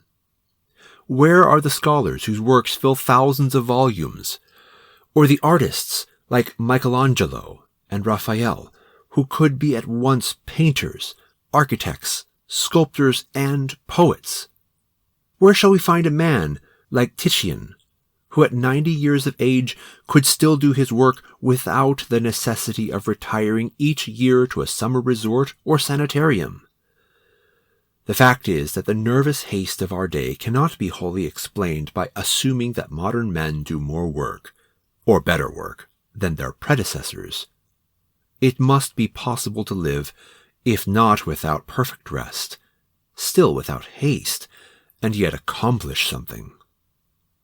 The first condition of escape from this ineffective haste is, beyond doubt, the resolution not to be swept away by the prevailing current of the age, as though one had no will of his own. On the contrary, one must oppose this current and determine to live as a free man, and not as a slave either of work or of pleasure. Our present system of the organization of labor makes this resolution far from easy. Indeed, our whole manner of thinking about money-making and our painstaking provision of money for future generations, our capitalist system in short, increase the difficulty. Here is a solemn background of our present question, with which I do not propose to deal. We may simply notice that the problem of the use of time is closely involved with the problem of that radical change which civilization itself must experience before it reaches a more equitable division of labor and a more equitable distribution of property. So long as there are people, and especially educated people, who work only when they are forced to work and for no other purpose than to free themselves and their children as soon as possible from the burden of work, so long as there are people who proudly say, Je suis d'une famille où on n'avait pas de plume qu'au chapeau, so long must there be many people who have too little time simply because a few have too much. All this, however, is of the future. The only practical problem for our own age is to maintain a sort of defensive attitude toward our lack of time, and to seek less radical ways of fortifying ourselves. Let me enumerate some of these ways. The best way of all to have time is to have the habit of regular work, not to work by fits and starts, but in definite hours of the day, though not of the night, and to work 6 days in the week, not 5, and not 7. To turn night into day, or Sunday into a work day, is the best way to have neither time nor capacity for work. Even a vacation fails of its purpose if it be given to no occupation whatever. I am not without hope that the time may come when medical science will positively demonstrate that regular work, especially as one grows older, is the best preservative both of physical and intellectual health. I may even add, for the sake of women among my readers, that here is the best preservative of beauty also. Idleness is infinitely more wearisome than work, and induces also much more nervousness, for it weakens that power of resistance which is the foundation of health. Work, it is true, may be excessive, but this is most obviously the case when one cares more for the result of his work than he does for the work itself. Under such conditions, it is peculiarly difficult to exercise moderation, and as an ancient preacher remarks with a sigh, "Work is given to every man according to his power, but his heart cannot abide by it." In such cases, however, nature herself has given us a monitor in that physical fatigue which work itself produces. One need only take account of such fatigue, and not cheat it by stimulants, and then, even without much philosophizing, he will not lack self-control. The habit of regular work is further greatly encouraged by having a definite vocation which involves positive tasks and obligations. Thus, the socialistic romances which draw a picture of the future of the world are quite justified when they describe the universal organization of industry under the form of an army. For an army represents that way of life in which order and duty in one's work are most emphasized. Every Swiss citizen knows that, with the exception of occasional excessive demands, he has never been in better health than when serving his term in the army. Every hour in the day then had its regular and sufficient task, and no one was called to consider whether he desired to do things or not to do them, while no one had time to anticipate the tasks of the following day. Here is the misfortune of many rich people in our day, that they have no definite vocation. As the common saying has it, there is no must for them. For many such persons, a specific business would be a redemption from the dilettantism which now threatens their peace of mind. They might well follow the example of that Bavarian prince who has undertaken the profession of an oculist. I am even inclined to believe that part of the movement toward the higher education which is so conspicuous among women in our day is simply the response to this demand of human nature for some definite vocation. Another question much discussed in our time concerns the division of one's working day.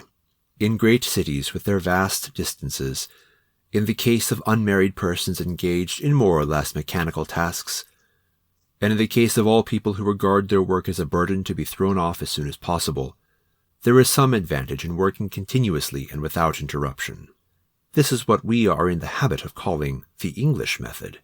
It is never possible, however, to accomplish in this way so much intellectual work of a productive character as may be done under the Swiss custom of a pause at midday.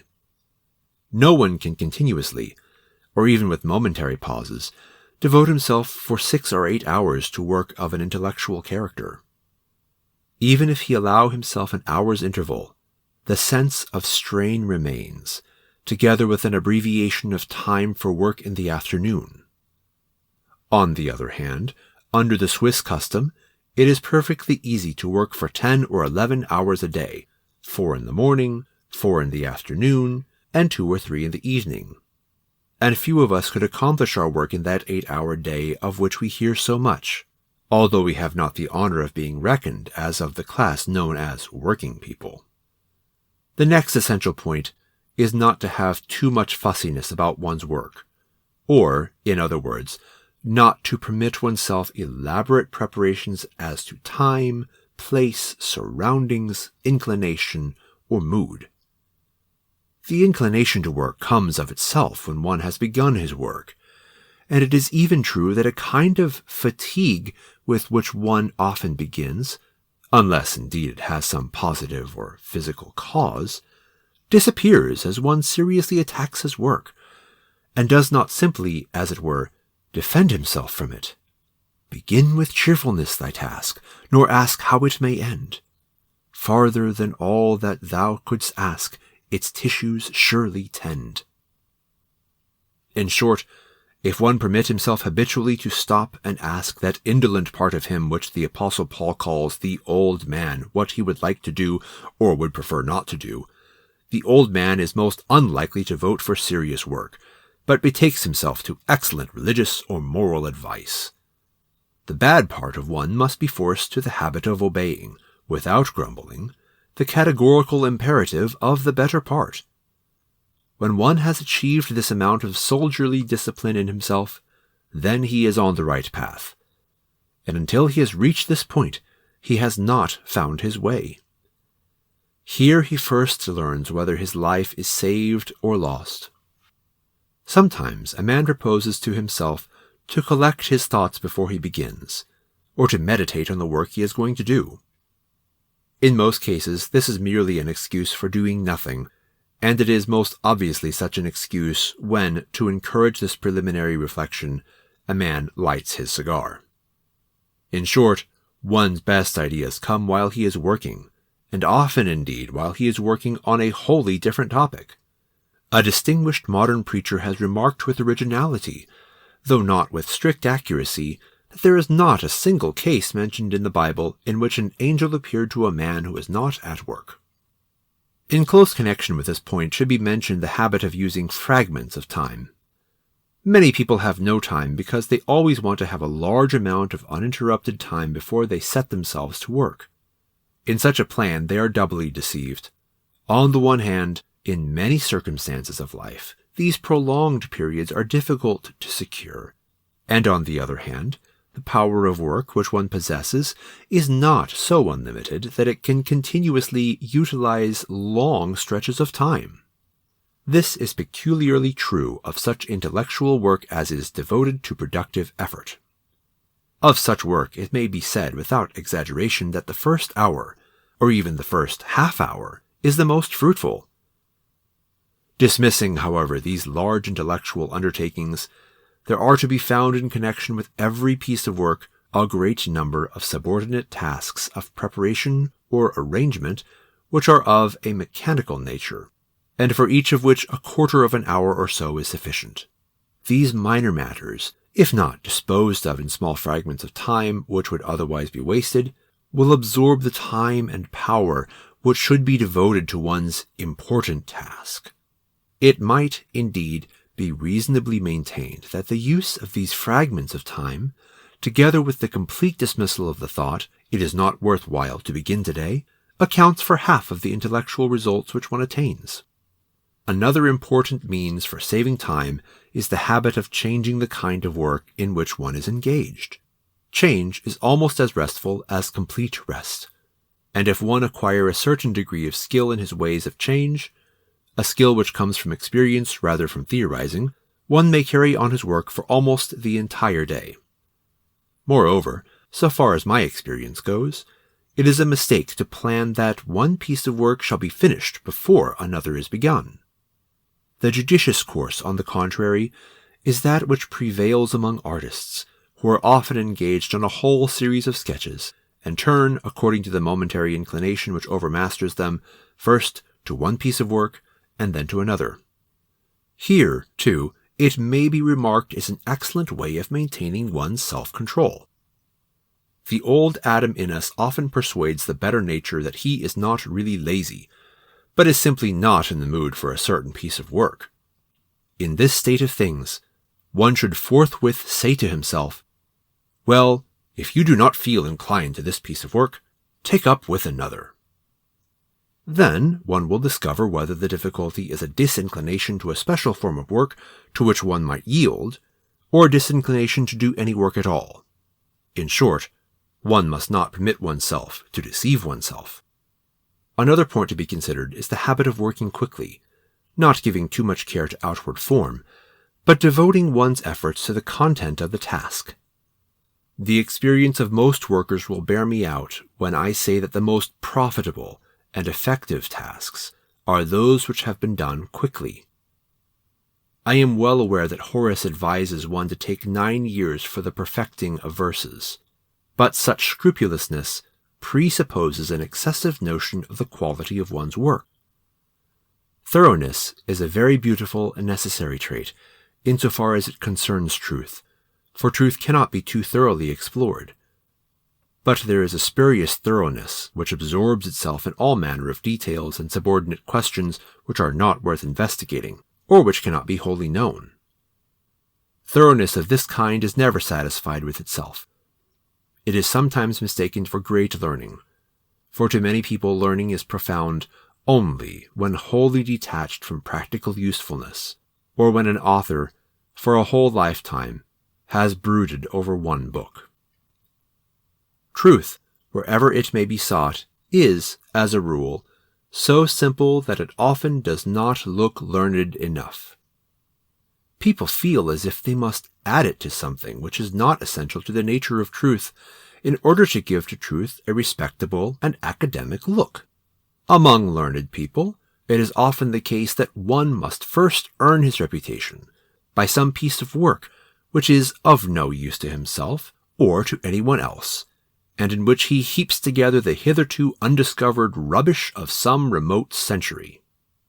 La Salle was able to write his famous work on Heraclitus without forfeiting his interest in the affairs of modern life, but there are few authors with this capacity for practical concerns.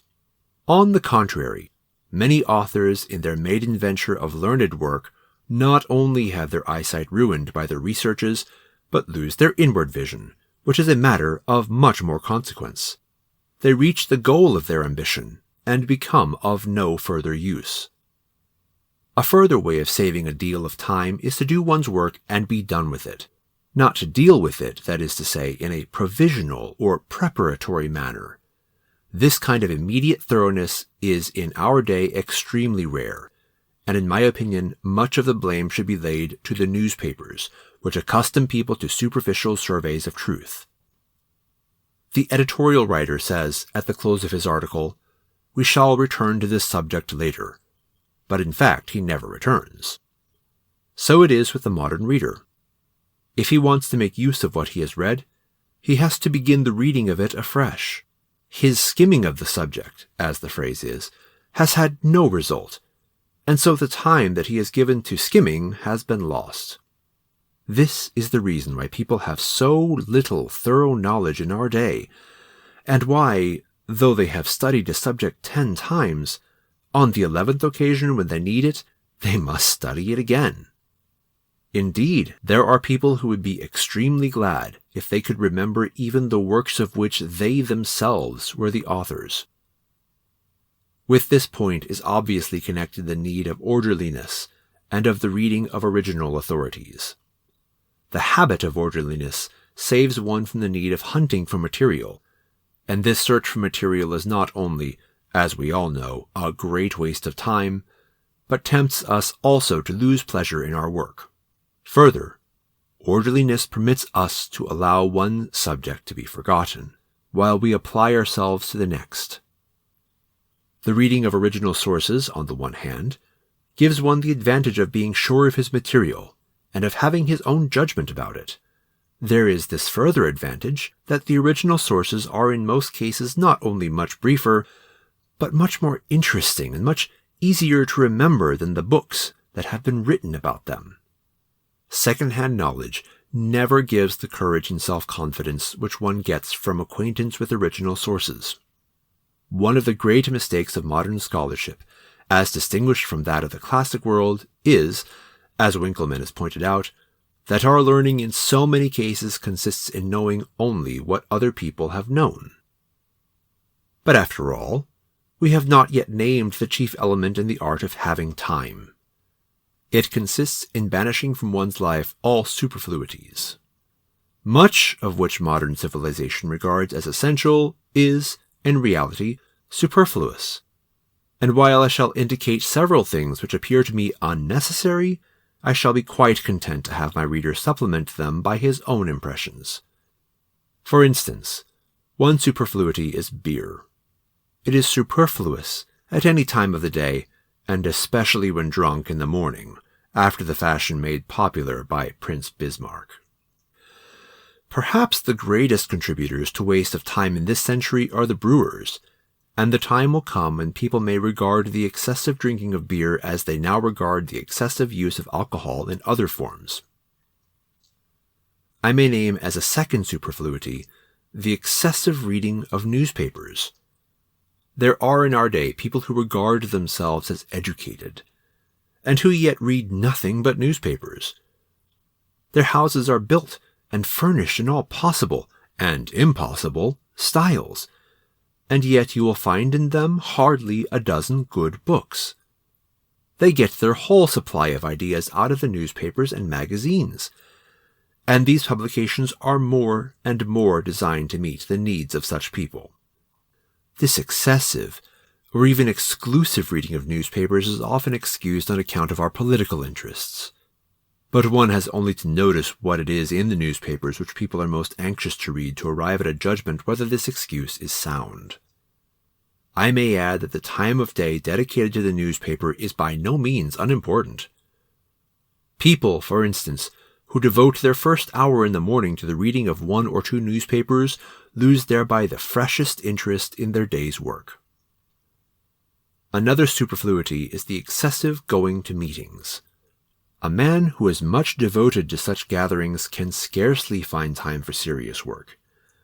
Indeed, it is not necessary for him to do independent work, for he has substituted for his own judgment the judgment of the crowd, and the crowd carries him on its shoulders. A great waste of time occurs, further, among one class of people at the present time, through a pretended devotion to art. I do not refer to art practiced by oneself, but to art as passively accepted, and I should perhaps make exception in what I say of the art of music. In other forms of art, many persons permit those impulses which should have stirred them to idealism, and to responsiveness toward the beautiful, to evaporate in aesthetic satisfactions. Many women, to speak frankly, are educated to acquire mere artistic appreciation, and they cannot, without severe struggles and against great hindrances, find the way back from this mood to any profitable and spiritually satisfying work. Another superfluity is the devotion to social duties and the whole purposeless system of making calls. These habits are the mere shadows of genuine friendship and of the intellectual stimulus through personal intercourse which they were originally intended to express. I need not speak of superfluous amusements. The theatre, for instance, to accomplish its legitimate aim, needs so fundamental a reform that there would be really nothing left of its present methods. Finally, and of quite another category among the elements of culture in our time, I may name as superfluous the superficial and popular products of materialism, and with these the debasing French novels and dramas of the day. People of the educated class in our time, and especially people of the academic circle, ought to have the courage to say of such literature, "We know nothing about it." Then, perhaps, one might have time to read something each day which was serious and educative, something that tended to strengthen the mind and to bring one into real contact with the intellectual movement of the age. And now, lest there should be complaint of time wasted on such reading as this, I shall add but 2 other points. One of these, stated by Roth, is the advice that it is most desirable not to take up one's time with the details of one's business affairs. Even if this is not altogether possible, one may, if he wish it, greatly reduce the care of details of administration and live in a world of larger and happier thoughts. The other point, which has even more practical significance, is this. Limit yourself to that which you really know and which has been especially committed to your care. For your special task, you will almost always have time enough. An Old Testament saying states it even more plainly. He that tilleth his land shall have plenty of bread, but he that followeth after vain persons shall have poverty enough. As to the things which do not concern one's special calling, but which have a certain significance in the world and a certain importance for culture, it may be necessary for one, once in his life, to acquire a superficial survey of them by a glance at the best original sources. One should thereafter leave these matters alone and not concern himself with them further. Finally, in this enumeration of the things which waste one's time, I may add that one must not permit himself to be overburdened with superfluous tasks. There are in our day an infinite number of these: correspondence, committees, reports, and not the least lectures. All of them take time, and it is extremely probable that nothing will come of them. When the Apostle Paul was addressing the Athenians, he remarked that they did nothing else than to hear some new thing. It was not the serious part of his address, or its spiritual quickening, to which they gave their attention. It was its novelty. And the outcome of his sermon was simply that some mocked, and the most friendly said with patronizing kindness, "We will hear thee again of this matter." Indeed, the reporter of the incident finds it necessary to mention expressly that one member of the Athenian city council and one woman in the audience received some lasting good from the apostle's address. How is it, let me ask you, with yourselves? Have the lectures which you have heard been to you in any way positive influences of insight and decision, or have they been merely the evidences of the speaker's erudition? Such are the ways which in our present social conditions are open to anyone to use for saving time. I must add, however, that if one tries to use these ways of saving time, he will make another discovery. For one of the most essential elements of such happiness as we can reach on earth lies in not having too much time. The vastly greater proportion of human happiness consists in continuous and progressive work, with the blessing which is given to work, and which, in the end, makes work itself a pleasure. The spirit of man is never more cheerful than when it has discovered its proper work. Make this discovery, first of all, if you wish to be happy. Most of the wrecks of human life are caused by having either no work, or too little work, or uncongenial work, and the human heart, which is so easily agitated, never beats more peacefully than in the natural activity of vigorous, yet satisfying work. Only one must guard against making of work an idol instead of serving God through one's work. Those who forget this last distinction find themselves in later life doomed to intellectual or physical prostration. There are then but two possessions which may be attained by persons of every condition, which never desert one through life, and are a constant consolation in misfortune. These are work and love. Those who shut these blessings out of life commit a greater sin than suicide. They do not even know what it is that they throw away.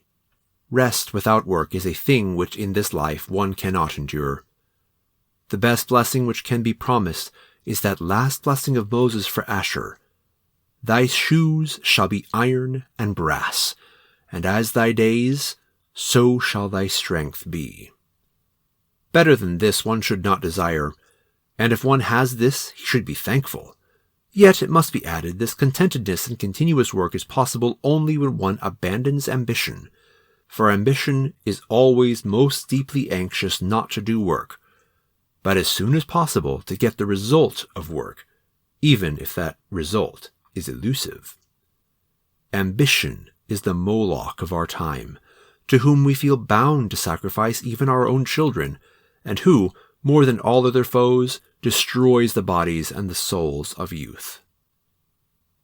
If still further one commit himself, as is so often the case, to that philosophy of materialism in which this brief life is the end of opportunity, so that but a few years are ours for the accomplishment of all which the pitiless and endless struggle for existence and the survival of the fittest permit, then there is an end of all restfulness and blessedness in work.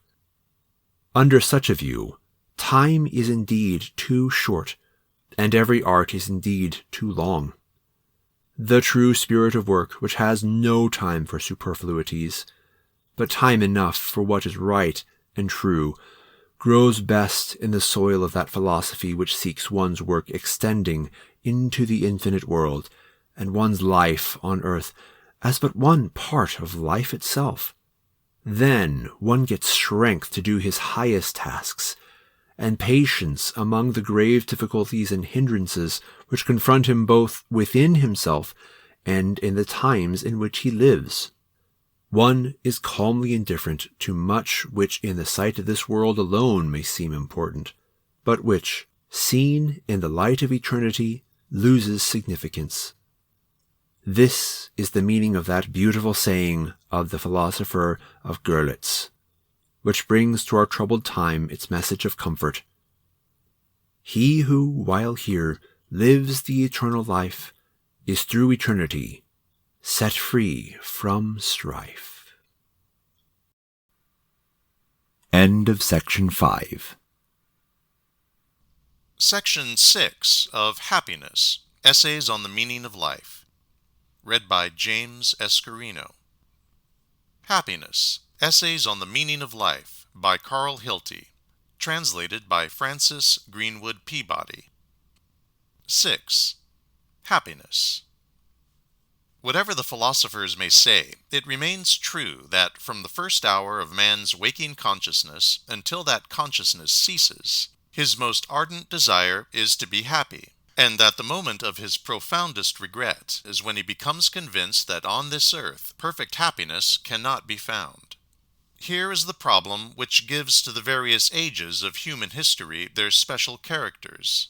Blithe are those ages when young and progressive nations still hope for happiness, or when men believe that in some new formula of philosophy or of religion, or perhaps in some new industrial program, the secret of human happiness has at last been found. Gloomy are those ages in which, as in our time, great masses of people are burdened with the conviction that all these familiar formulas have been illusions, and when persons of the keenest insight say, as they are now saying, that the very word happiness has in it a note of melancholy. No sooner, we are told, does one speak of happiness than it flees from him. In its very nature it lies beyond the sphere of practical realization. I do not share this opinion. I believe that happiness can be found. If I thought otherwise, I should be silent and not make unhappiness the more bitter by discussing it. It is indeed true that those who talk of happiness utter therewith a sigh, as if there were doubt whether happiness could be attained. It is still further true that irrational views of happiness seem to be, for the present, forced upon us. Only through these imperfect views can individuals or communities approach that degree of spiritual and material development which is the necessary foundation for real happiness. And here our question seems to involve a serious contradiction. For we have, first of all, to learn from our own experience much that does not bring us happiness. Each in his own way must pass, with the greatest of all poets, through the forest dark to the city dolent, and climb the steep path of the holy mountain, before he may learn how that apple sweet, which through many branches the care of mortals goeth in pursuit of, today shall put in peace thy hungerings. All this is to be attained, not through instruction, but through experience. It is a path, and especially the latter part of it, which each must walk alone. No visible help is on any side, and as one meets each of those obstacles which in his own strength perhaps he could not overcome, he is upborne by that eagle in the sky, with plumes of gold, with wings wide open, and intent to stoop. Then, wheeling somewhat more, it seemed to me, terrible as the lightning, he descended, and snatched me upward even to the fire. Thus, the suggestions which now follow concern themselves merely with the many misleading ways which purport to lead toward happiness, and in which each new generation in its restless longing is tempted to go astray. The paths by which people journey toward happiness lie in part through the world about them, and in part through the experience of their souls. On the one hand, there is the happiness which comes from wealth, honor, the enjoyment of life, from health, culture, science, or art. And on the other hand, there is the happiness which is to be found in a good conscience, in virtue, work, philanthropy, religion, devotion to great ideas, and great deeds. The outward ways to happiness are, however, all in one respect disappointing. They are not paths which are possible for everyone to follow, and therefore, for many, cannot lead to happiness. Still further, the possession of good things which others do not possess cannot but bring with it to any noble soul some twinge of conscience. One who enjoys these outward blessings and recalls the millions of human beings by his side who are perishing for lack of them must be either thoroughly selfish or profoundly unhappy. It is of such persons that Jesus is thinking when he speaks of the unrighteous mammon, and even goes on to say, "How hardly shall they that have riches enter into the kingdom." No man, that is to say, can attain to Christian happiness who attains distinction at the cost of others. One that is proud in heart, says the book of Proverbs, is an abomination to the Lord. Thus it was that Francis of Assisi, and many a saint before and after him, resolved at any price to break the chains of worldly possessions. It was a logical resolution. Wealth is the gravest of obstacles to the spiritual life, and few men are wholly free from its solicitations or slavery. The possession and administration of a large property, and indeed every position of exceptional honor and power, induce with almost absolute certainty a hardening of the disposition which is the very opposite of happiness. One shudders as he observes how dull life seems to that spiritless throng which in ever-increasing numbers visits each year the Swiss mountains to escape the emptiness of their prosperous lives. Such is the result of these external ways of seeking happiness. But we do not fare much better when we turn to that form of happiness which lays claim to a nobler and a spiritual source, the happiness of the aesthetic life. For the boundaries between this form of happiness and that of mere materialism are by no means easy to define. Aesthetic enjoyment often passes over into mere sensualism, as Goethe, the great model of aesthetic interest, has proved to us both in his poetry, as in the case of Faust, and in his own life. Indeed, the new school of aestheticism runs grave risk of interpreting much in terms of art which is in fact mere materialism. Those who thus seek happiness should recall the saying of their illustrious predecessor, who possessed in an extraordinary degree the capacity to attain whatever happiness in life aestheticism had to offer. When all is said, remarks Goethe, my life has been nothing but care and work. I can even say that in my 75 years I have not had 4 weeks of real happiness. It has been a continuous rolling uphill of a stone which must ever be pushed again from the bottom. 4 weeks of happiness in 75 years. This man of art declares that in his view life is nothing else than misery. There is hardly an honest day laborer who, at the end of his life, full as it may have been of genuine troubles, could give so poor an account of himself. The fact is, then, that human nature seems obviously not intended for this kind of happiness. Life is made for activity, and this kind of receptive enjoyment, even in its highest forms, is designed merely to give flavor and change to life, and to be sparingly used, so that those who give themselves too confidently to such enjoyment bitterly deceive themselves. Genuine happiness cannot be arbitrarily produced. It issues from obedience to a genuine demand of human nature, and from intelligent activity naturally employed. Here is the rational basis of that faith in human equality and that contentment with the simple joys of life, in which people today believe much too little, and which a while ago people praised with perhaps exaggerated sentiment.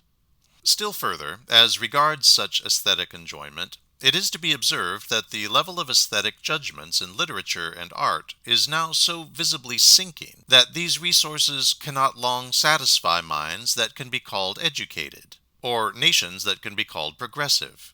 The time may soon come when people will weary of this efflorescence of science, literature, and art, and may even wish to exchange it for a taste of healthy barbarism.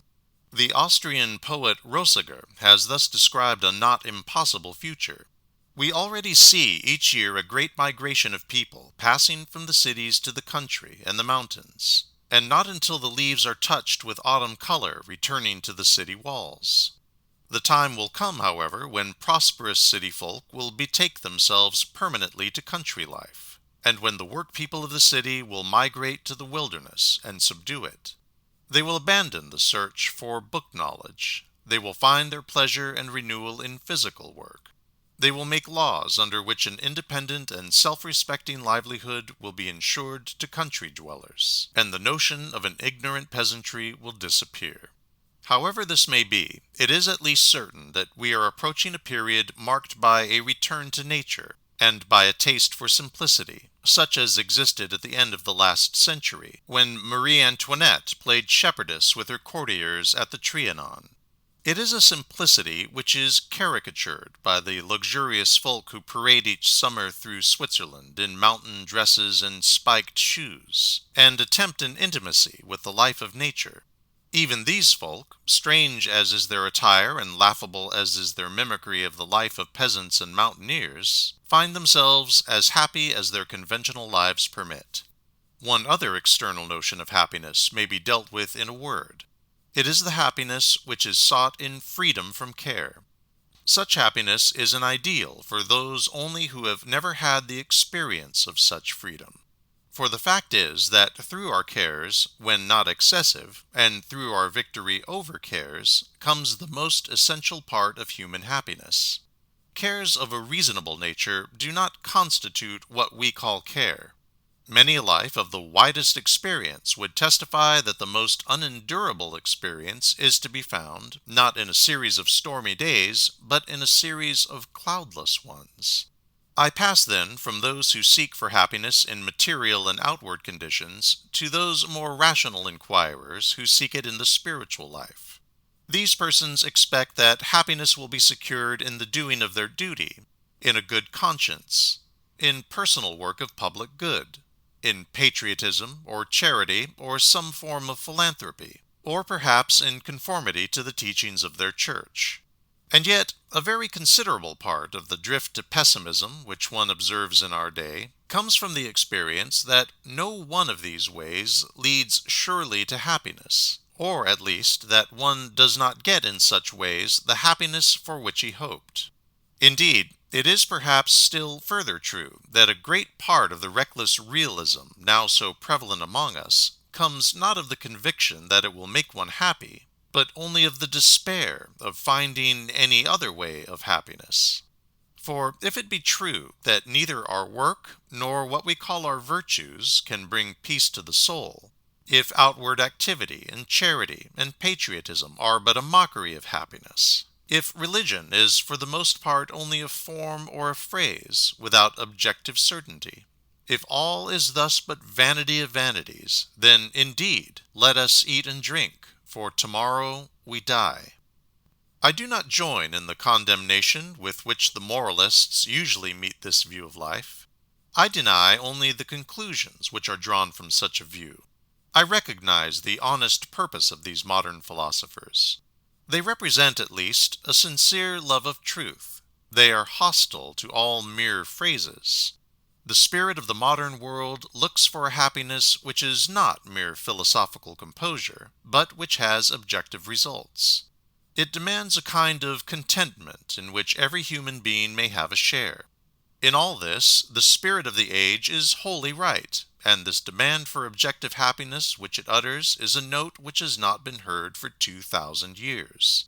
I too desire happiness, but I know that one who would find the way to happiness must first of all, and without hesitation, throw overboard all the false idols which have tempted him to worship them. As he dismisses the prejudices which birth or circumstances or habits have created, he takes one step after another toward true happiness. As the Emperor Maximilian of Mexico, one of the least fortunate persons of our day, rightly said, the abandoning of an untruth or of a prejudice brings with it forthwith a sensation of joy. Here then is our guide along this darkened road, which without some guidance we could not find at all. The happy life lies straight before our eyes. We see it, but we know not how to prize. First of all, then, we must admit that happiness does not consist in the sense of virtue alone. This idol of the incorruptible Robespierre will not serve us, for virtue in its completeness dwells in no human heart. One must have but a meager conception of virtue, or else a very limited intellectual capacity, who finds himself always self-contented. Even the vainest of men are not in reality contented. Their vanity itself is in large degree only a sense of uncertainty about their worth, so that they need the constant endorsement of others to satisfy them. The maxim says that a good conscience makes a soft pillow, and he who has this unfailing sense of duty done no doubt has happiness. But I have not, as yet, fallen in with such a man. My impression is that there is not one of us who has ever, even for a single day, done his whole duty. Beyond this I need not go. If one of my readers says to me, I am the man who has thus done his duty, well, he may be quite right. But I do not care for that man's nearer acquaintance. The farther a man advances in the doing of his duty, so much more his conscience and perception grow refined. The circle of his duties widens continually before him, so that he understands the Apostle Paul, when, with perfect sincerity and without false humility, he speaks of himself as the chief of sinners. Are then, I ask again, philanthropy and the good deeds, public and private, which it suggests, the secret of happiness? Love is a great word, and the apostle is altogether justified when in the familiar passage of his letters he says that among the many things which perish, love abides. But when in the same passage he says that it is possible to speak with the tongues of angels, and give all one's goods to feed the poor, and even give one's body to be burned, and yet not have love, then we comprehend without further explanation what he means by love. For love is a part of God's own being, which does not originate in the hearts of men. One who possesses it knows well enough that it is not his own. Even the pale human reflection of this divine love brings happiness, but it is a temporary happiness, and always with the perilous uncertainty of a love which anticipates return, so that the happiness depends upon the will of others. He then, who yields his heart absolutely to others, and stakes his happiness on their affection, may some day find the terrible words of the Jewish prophet true: "Cursed be the man that trusteth in man, and maketh flesh his arm, and whose heart departeth from the Lord." All this may be one day a spiritual experience, which may convert his love into hate. That apotheosis of hate, which marks the talk of many a social agitator in our day, is but the evidence of those bitter disillusions of affection which millions have been called to feel. Is, then, happiness to be found in work? Work is certainly one great factor of human happiness, indeed, in one sense, the greatest. For without work, all happiness, which is not mere intoxication, is absolutely denied. In order to get the capacity for happiness, one must obey the commands. 6 days shalt thou labor, and in the sweat of thy face shalt thou eat bread. Of all seekers for happiness, the most foolish are those who evade these two conditions. Without work, no man can be happy. In this negative statement, the saying is absolutely true. And yet it is a greater error to suppose that work is in itself happiness, or to believe that every work leads to happiness. It is not alone our imagination that pictures another ideal, so that one can hardly imagine a heaven or an earthly paradise as devoted to unremitting work.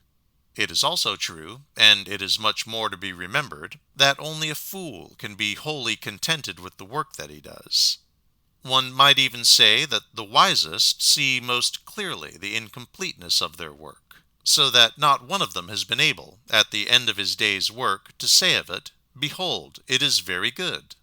This mere praise of work, then, is for the most part only a sort of a spur, or whip, with which one urges himself or others to the tasks of life, so that even those who take pride in describing themselves as working people are much concerned to reduce as far as possible their working day. If work were essentially the same as happiness, these people would be seeking to prolong as much as possible the hours of work. Of all the seekers for happiness, however, the most extraordinary are those who look for it in the philosophy of pessimism. Yet of these there are not a few, and by no means of the baser sort. There is, however, almost always associated with the creed of pessimism a certain false impression of one's own importance. It has an appearance of magnanimity to throw overboard all one's hopes, and to believe that everything, oneself included, is bad. For this at least is true, that if all are bad, he who sees that it is so, and admits it, is, after all, the least bad. And if he is sincerely contented that others should regard him as bad, he may not be far from the way to something better. Yet pessimism as a permanent habit of mind is, for the most part, only a mantle of philosophy through which, when it is thrown back, there looks out the face of vanity, a vanity which is never satisfied and which withholds one forever from a contented mind. Finally, of all people who seek happiness, the most unhappy are those who seek it in mere conformity to religious creeds. There are many such people in our day, and they find themselves, in the end, bitterly disappointed, for all church organizations are inclined to promise more than they can assure, and are like nets to catch all manner of fish.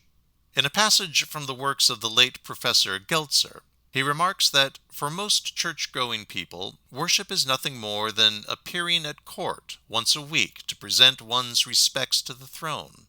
He adds that there is the same formal service of man also, for one sometimes does this service, or, as the Bible says, hath wrought a good work upon me, only for the better maintenance in the future of one's own self-esteem. I shall not contradict what so distinguished a man out of his rich experience has said on this subject. Yet, for my own part, I must still believe that if a human soul worships God even in the most irrational way, and recognizes its dependence on him, God will not forsake that soul. I must believe still further that the feeblest and most superstitious expressions of religion bring to one who, even with occasional sincerity, persists in them, more happiness than the most brilliant philosophy of atheism can offer. Yet this blessing bestowed upon simple souls by the patience of God is not to be attained in its fullness by those who are capable of larger insight. Such persons have the duty laid on them to free the Christian religion from the lukewarmness which for 2,000 years has afflicted it. Theirs is the duty of dissatisfaction with the forms and formulas of the Church. No mere science of religion should content them, for such a science alone never brought happiness to man, and still offers to a people who do not really understand its teachings stones instead of bread. So long as people seek contentment in these ways, their path to happiness must abound in disappointments. And these disappointments become the harder to bear because people, as a rule, do not dare to confess either to themselves or to others that they are thus disappointed. They must pretend to themselves that they are satisfied because they see no path which may lead them back to happiness and peace. Such then are some of the ways by which, with slight modifications and combinations, the human race through all its histories has sought for happiness. And if we do not recognize these ways in history, we may find them all with more or less distinctness in our own experience. And yet by no one of these ways has the race found the happiness it seeks. What then, I ask once more, is the path to this end? The first and most essential condition of true happiness, I answer, is a firm faith in the moral order of the world. If one lacks this, it should be held that the world is governed by chance, or by those changeless laws of nature, which in their dealings with the weak are merciless. Or if, finally, one imagine the world controlled by the cunning and power of man, then there is no hope of personal happiness. In such an order of the world, there is nothing left for the individual but to rule, or to be ruled, to be either the anvil or the hammer, and it is hard to say which of the two would be to an honorable man the more unworthy lot. In national life especially, this view of the world leads to constant war and preparation for war, and the textbook of politics becomes the Prince of Machiavelli. From such a condition of war, the only possible, though partial, deliverance would be through some vast governmental control, ruling with iron force and comprehending in itself all civilized peoples. Such a state would, at least, make war between states impossible, as it was impossible in the Roman Empire of the Caesars, and as Napoleon I dreamed that it might be impossible in Europe. Every right-minded man must inwardly protest against a view which thus robs man in his person of his will, and in his politics of his freedom. And history also teaches, in many incidents, the emptiness and folly of such a view. There are some persons who believe that they are forced to accept this social creed because the conception of the world as a moral order does not seem to them sufficiently proved. To such persons I can only repeat that which is written above the entrance to Dante's hell. Through me the way is to the city dolent. Through me the way is to eternal dole. Through me the way among the people lost. All hope abandon, ye who enter in. I go on to say, however, that formal proof of this moral order of the world is impossible. The ancient Hebrews believed that one could not look upon the face of God and live. And Christianity, in its turn, offers us no formal proof of the character of God. The only path that leads to the proof of God is that which is followed in the Sermon on the Mount. Blessed are the pure in heart, for they shall see God. Here is a proof which anyone may test whose heart is pure, while from those who merely reason about God's order of the world he hides himself, and no man may rend by force the veil that covers him. If then one begins simply to live, as in a moral world, his path to happiness lies plainly before him. The door is open, and no man can shut it. Within his heart there is a certain stability, rest, and assurance, which endure and even gather strength amid all outward storms. His heart becomes, as the psalmist says, not froward or fearful, but fixed. The only peril from which he has now to guard himself is the peril of regarding too seriously the changeful impressions and events of each day. His desire must be to live resolutely in one even mood, and to look for his daily share of conscious happiness not in his emotions, but in his activity. Then, for the first time, he learns what work really is. It is no more to him a fetish, to be served with anxious fear. It is no longer an idol through which he worships himself. It is simply the natural and healthy way of life, which frees him not only from the many spiritual evils which are produced by idleness, but also from numberless physical evils which have the same source. Happy work is the healthiest of human conditions. Honest sweat on the brow is the source of permanent and self-renewing power and of light-heartedness, and these together make one really happy. Indeed, the later discoveries of medical science are teaching us that physical health is secured only by a high degree of power of resistance against enemies which life cannot avoid. But this power of resistance, as one may soon discover, is not a merely physical capacity. It is quite as much a moral quality, and in large part the product of moral effort. Here then are two secrets of happiness which are fundamentally inseparable: life directed by faith in the permanent moral order of the world, and work done in that same faith. Beyond these two, and one other which I shall mention later, all other ways of happiness are secondary, and indeed all else comes of its own accord, according to one's special needs, if only one holds firmly to these primary sources of spiritual power.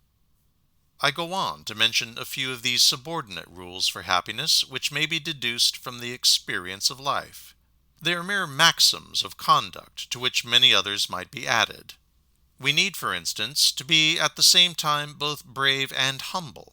That is the meaning of the strange word of the Apostle, "When I am weak, then I am strong." Either quality alone does more harm than good. Again, one must not make pleasure an end, for pleasure comes of its own accord in the right way of life, and the simplest, the cheapest, and the most inevitable pleasures are the best. Again, one can bear all troubles except two: worry and sin. Further, all that is really excellent has a small beginning. The good does not show its best at once. Finally, all paths which it is best to follow are entered by open doors. There are, it must be added, some difficulties and problems which thoughtful people should take into account in their intercourse with others. One must not hate other people, or on the other hand idolize them, or take their opinions, demands, and judgments too seriously.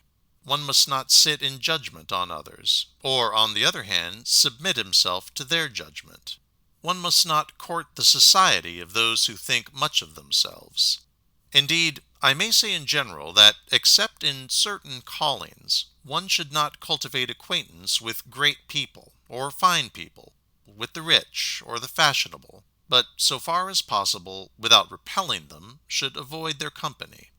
Among the best sources of happiness is the enjoyment found in small things and among humble people, and many a bitter experience is avoided by the habit of an unassuming life.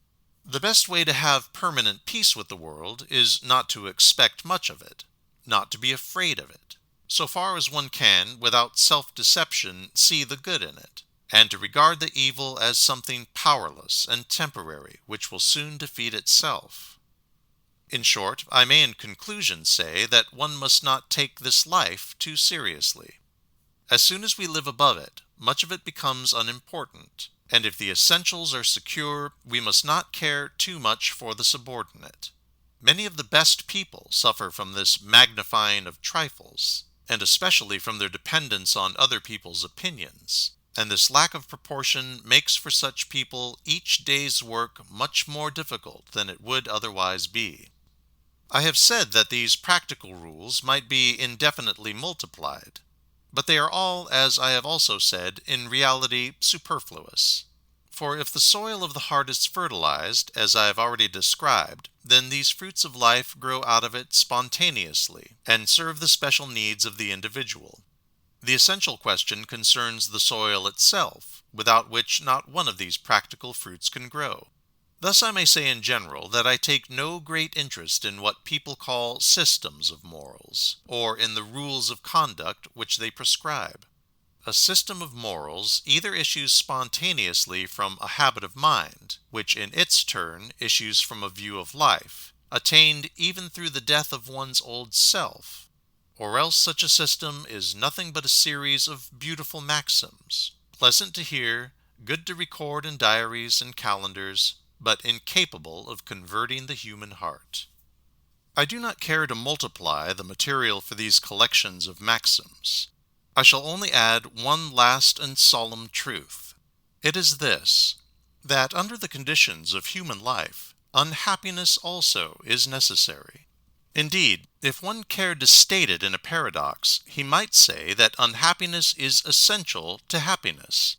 In the first place, as the experience of life plainly shows, unhappiness is inevitable, and one must in one way or another reconcile himself to it. The most to which one can attain in this human lot is perfect adjustment to one's destiny, that inward and permanent peace which, as Isaiah says, is like an overflowing stream. It is this peace, and this alone, which Christ promises to his disciples. And it is this, and no outward satisfaction, which the Apostle Paul expects for his fellow Christians, when at the end of his unpeaceful life he prays that the peace of Christ may rule in their hearts. Thus, for real happiness, the outward issue of events may come to have no high importance. Stoicism endeavored to solve the problem of happiness by developing insensibility to pain, but its endeavor was vain. The problem of happiness is to be solved in quite another way. One must accept his suffering and unhappiness, and adjust himself to them. And to this end, one is, first of all, helped by considering what unhappiness implies, and by living consistently above the sway of momentary feeling. For unhappiness does us good in no less than 3 ways, ways which are cumulative in their effect.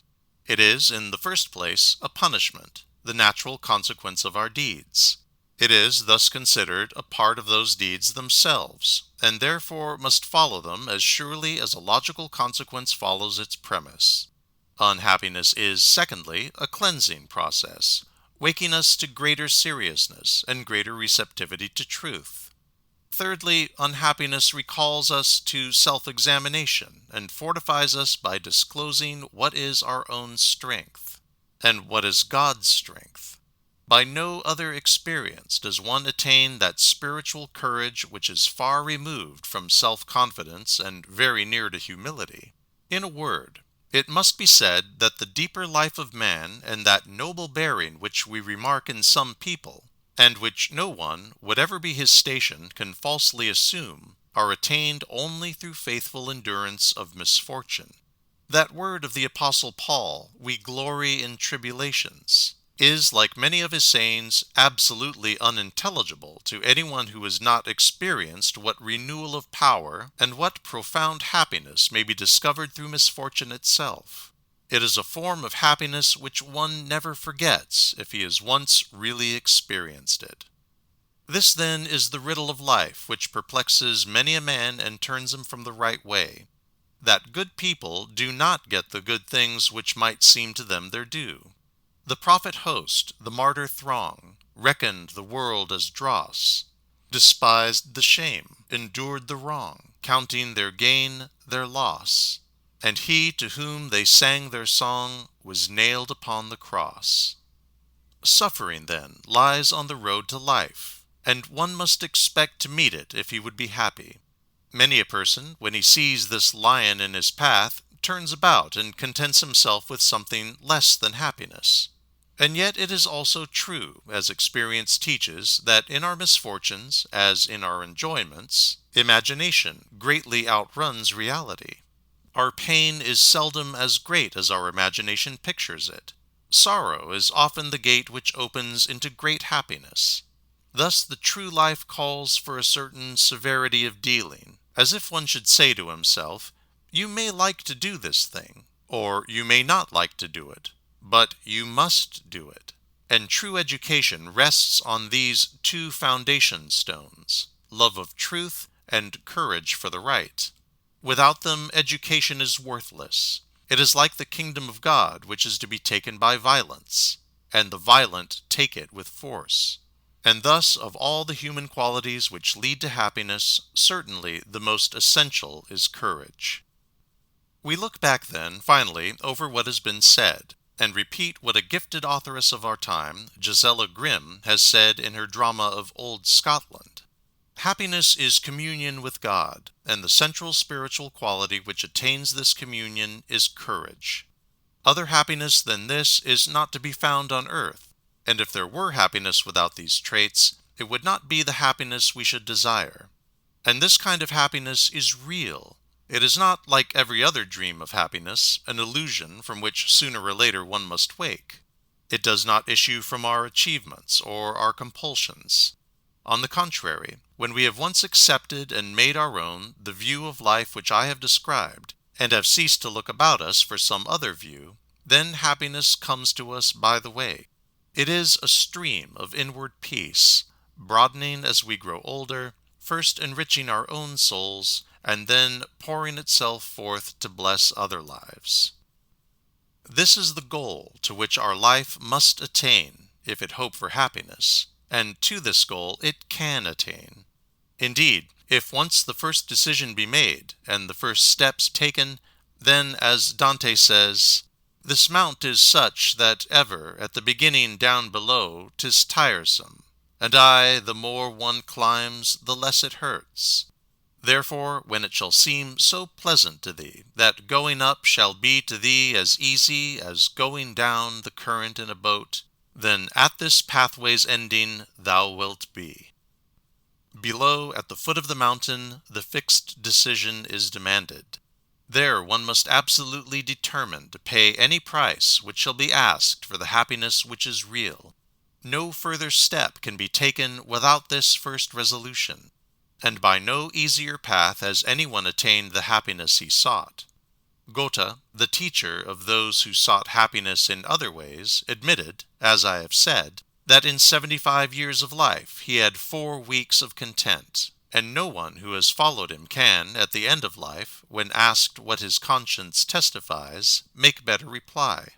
We, on the other hand, should be able, at the last, to say, "The days of our years are 80 years and 10, and though we be so strong as to come to 80 years, and though there has been much labor and sorrow, still it has been a life of happiness." End of section 6. Section 7 of Happiness, Essays on the Meaning of Life. Happiness, Essays on the Meaning of Life, by Carl Hilty, translated by Frances Greenwood Peabody. The meaning of life. This is the question of questions. A man must be wholly superficial, or wholly animal, who does not, at some time in his life, ask what is the meaning of his life. Yet, sad to say, most men end their lives without finding an answer. Some repeat, in their darker moods, the melancholy confession of a medieval philosopher: "I live, but know not how long. I die, but know not when. I depart, but know not whither.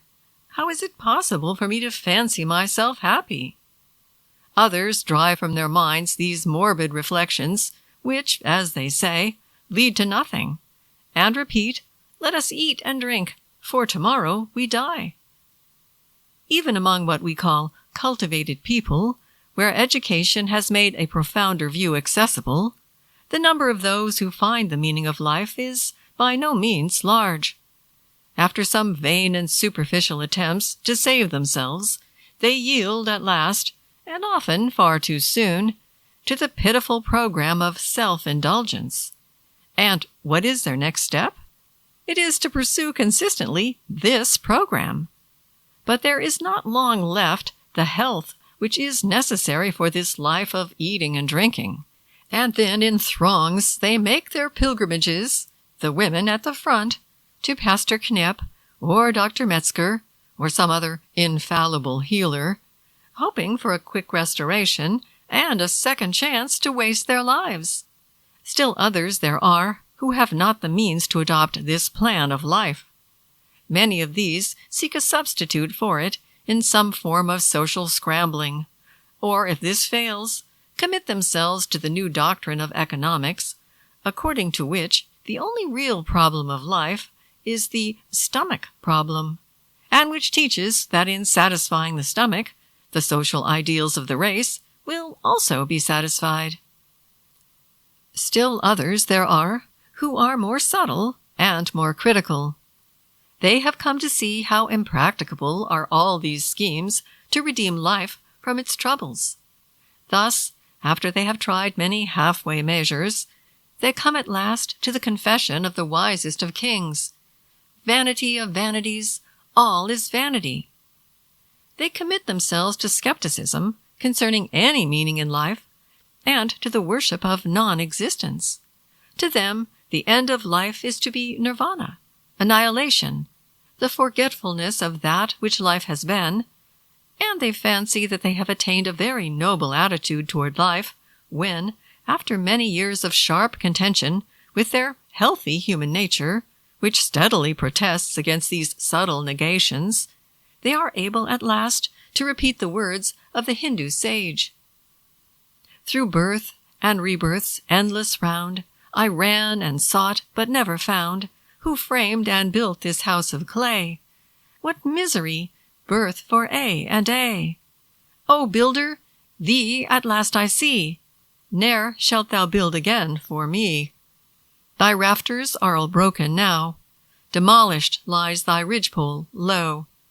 My heart demolished too, I ween, an end of all desire hath seen. Such is the final word of their philosophy. Neither light nor hope is left for human life. He does this best who earliest recognizes the hopelessness of life and hastens to its end.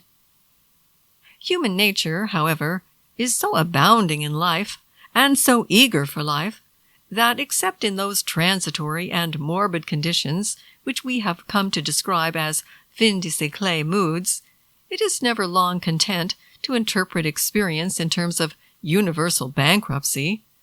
On the contrary, it insists that the problem of philosophy must be in the future, as it has been in the past, the shedding of light on the meaning of life. It is a problem which philosophy has often answered with mere phrases, which have brought no meaning or comfort to the troubled heart of man, and it is not surprising that since the climax of this hollow formalism was reached in Hegel, there has been a natural distrust of philosophy. And what is it in this speculative philosophy which creates this distrust? It is its attempt to regard the universe as self-explanatory. Here, even at the present time, is one of the fundamental propositions of most philosophizing, against which no argument may be permitted. It seems an essential assumption of philosophy, since if other ways of explanation of the universe were superadded, philosophy as an independent science would seem to be superfluous. Is it certain, however, that the subordination of philosophy, thus apprehended, would be, after all, a great misfortune? What the human mind is concerned about is not the perpetuation of philosophy as a science, but the discovery of some meaning in life itself, its destiny, its past, and its future. And one is quite justified in losing interest in any science which does not, in the end, contribute to the interpretation and amelioration of human life. We have a right to demand of philosophy that she contribute to this end, and that she shall speak also with some degree of simplicity of language, dismissing the attempt to satisfy with empty and unintelligible phrases the hunger of the soul for fundamental truth. And yet, from the time of Plato to that of Hegel, Schopenhauer, and Nietzsche, the making of phrases has been the special business of philosophy. It has created a language of its own, which separates it as by an impenetrable hedge from the region of men's common talk, and when one translates such language into the familiar speech of his own time, where words have a definite meaning, it is as though he withdrew from a veiled goddess the disguise which gave her all her power and dignity. The fact is that abstract philosophy has never explained to any satisfaction either the existence or the development of the world. Still less has philosophy brought into unity these two conceptions and interpreted them through a single cause.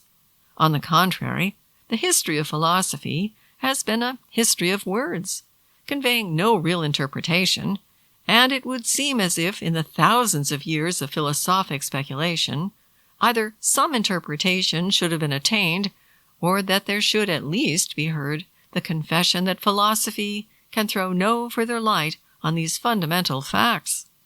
Here, it would seem, we should reach the end of philosophy, and should assume that the first cause of things is unknowable. Philosophy, however, has seldom consented to this confession of impotence. On the contrary, it has repeatedly reverted to some absolute assumption of an adequate cause which lies behind the possibility of proof. Sometimes it is the assumption of a vital substance, one and unchangeable. Sometimes it is the assumption of an infinite concourse of atoms. Yet such conceptions are in the highest degree elusive, and force us to inquire whence such substance, be it simple or infinitely divided, comes, how it becomes quickened with life, and how it imparts the life it has. The transition from such mere movements of atoms to phenomena of feeling or thought or will makes a leap in nature which no man has in the remotest degree proposed to explain. On the contrary, instead of bridging such a chasm, the most famous inquirers simply record the melancholy confession, ignoramus, ignoramibus. Sometimes, again, philosophy has taught, with many and large words, that the meaning of the world resides in an opposition between being and not being. This is no new doctrine, and it is at least intelligent and intelligible. Yet what we really need to know concerns being alone. It is the world that lies before our eyes that interests us. How has this world come to be, we ask? Or is it perhaps a mere illusion, a mirage of our own thought, with no reality but that which our own minds assign, as people in their despair have sometimes believed it to be? As for non-existence, what rational interest has this for us? Is it even an intelligible conception? Does it not rather set before us a contradiction which we may conceive, but can never verify, and which has, for life itself, no significance at all? Still other philosophers invite us to turn from the outward world, whose final cause thus eludes us, and to consider our own self-conscious nature, the ego, concerning which no one can doubt, and which no philosophy is needed to prove. Yet no sooner does this poor ego issue from its own self-consciousness, and, as it were, take a step into the outward world, as though to interpret through itself the meaning of life, then it becomes aware that some further and external cause is necessary to explain even the ego to itself.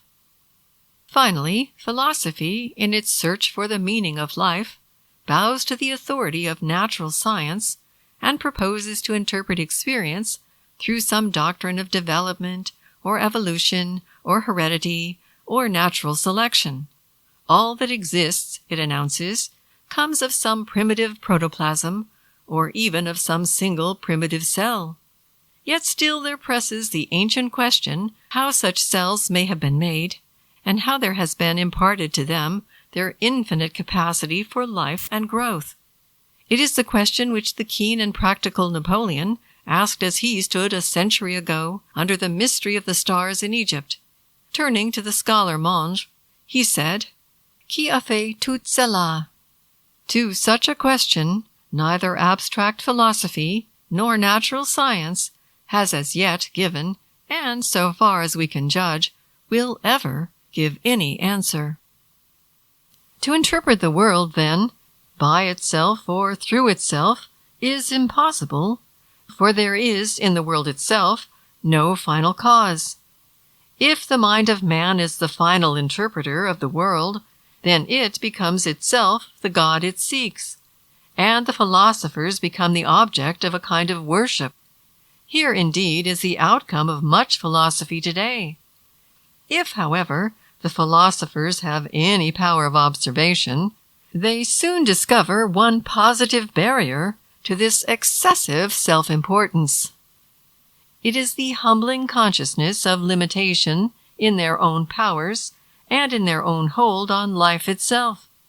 The inevitable impression, which no human praise can remove, of their own defects.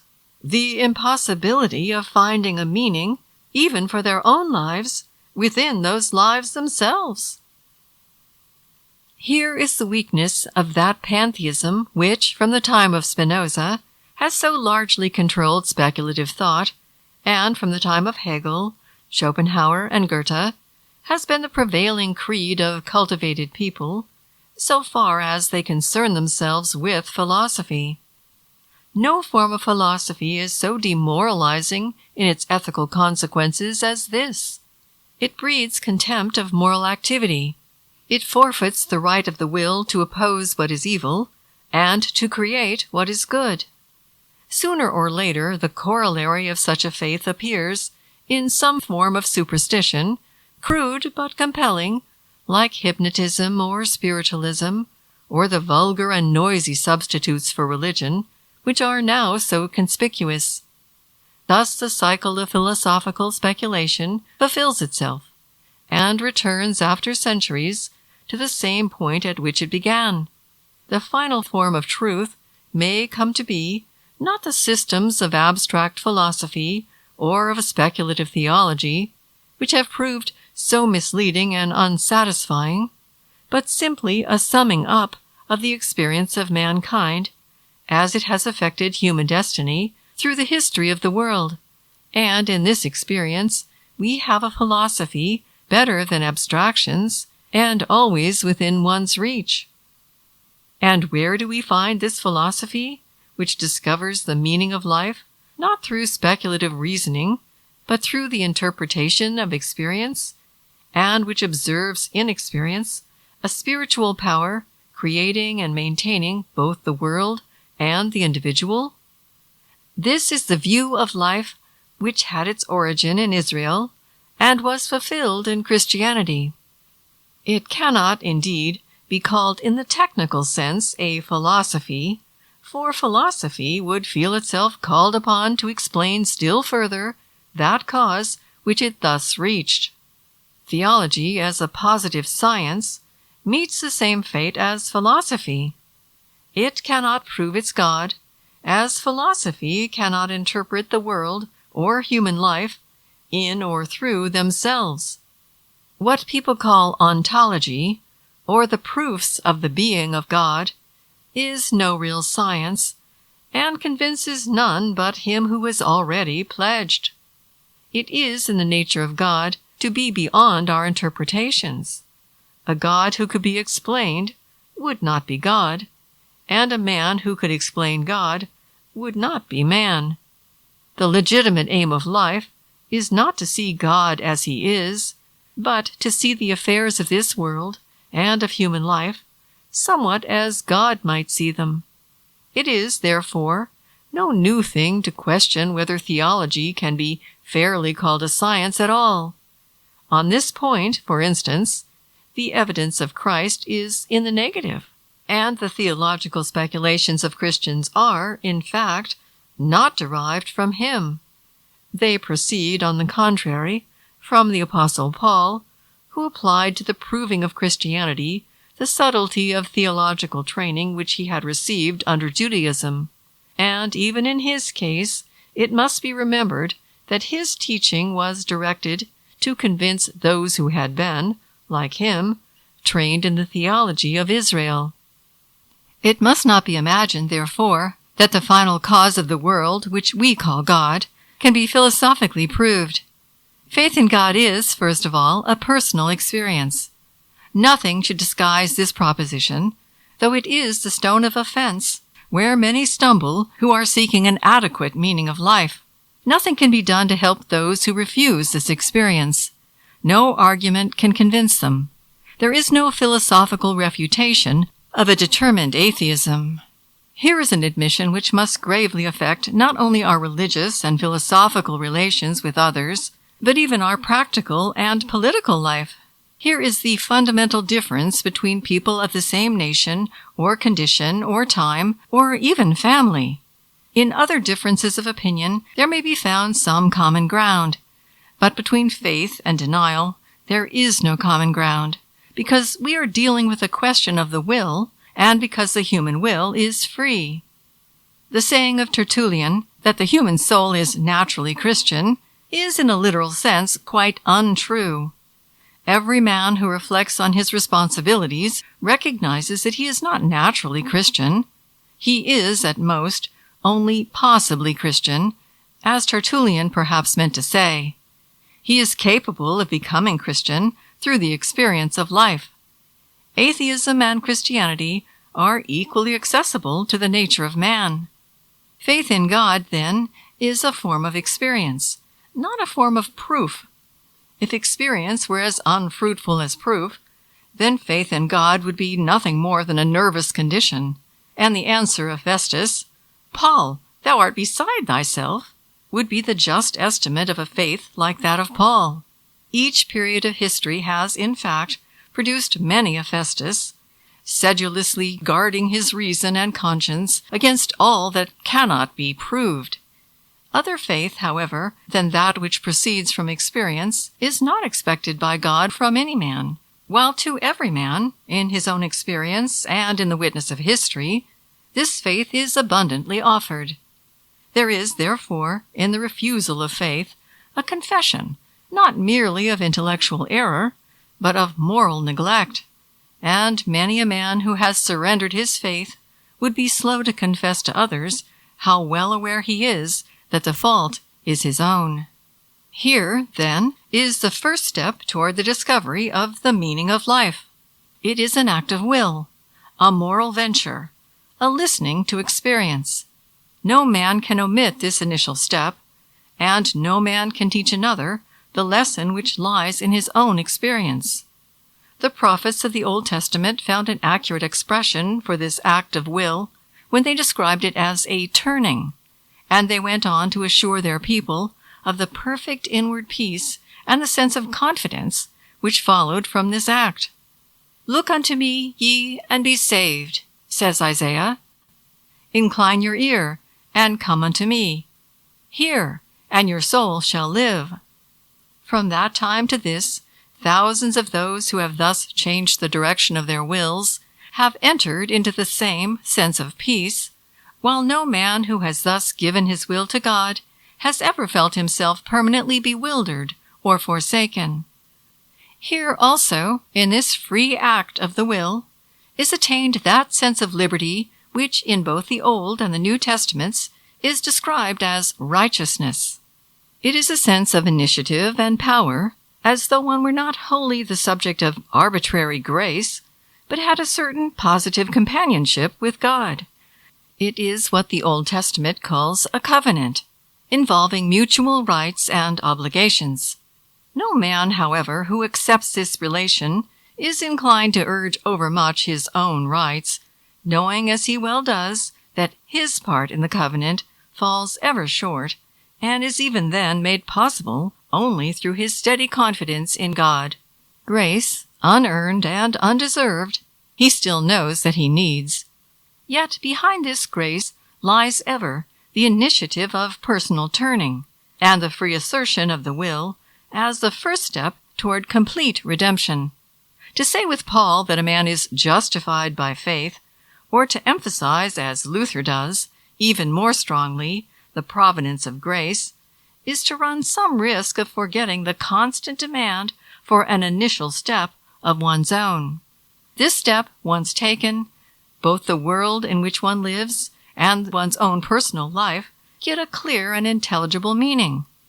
On the one hand stands the free will of God, creating and directing the world, not restricted by the so-called laws of nature, yet a God of order, whose desires are not arbitrary or lawless. On the other hand is the free will of man, with the free choice before it of obedience or refusal, a will, therefore, which may choose the wrong, though it may not thereby thwart the divine purpose. The evildoer, if impenitent, must suffer, but his evil is converted into good. In such a philosophy, what is a wisely adjusted human life? It is a life of free obedience to the eternal and unchangeable laws of God, a life, therefore, which attains through self-discipline successive steps of spiritual power. Life, on other terms, brings a progressive decline of spiritual power, and with this, a sense of self-condemnation. What is the happy life? It is a life of conscious harmony with this divine order of the world, a sense, that is to say, of God's companionship. And wherein is the profoundest unhappiness? It is in the sense of remoteness from God, issuing into incurable restlessness of heart, and finally, into incapacity to make one's life fruitful or effective. If, then, we are at times tempted to fancy that all this undemonstrable experience is unreal, or metaphysical, or purposeless, or imaginary, it is best to deal with such returning skepticism much as we deal with the selfish or mean thoughts which we are trying to outgrow. Let all these hindrances to the higher life be quietly but firmly repelled. The better world we enter is indeed entered by faith and not by sight. But this faith grows more confident and more supporting until it is like an inward faculty of sight itself. To substitute for this a world of the outward senses is to find no meaning in life which can convey confidence and peace. It is but to embitter every noble and thoughtful nature with restless doubts from which there is no escape.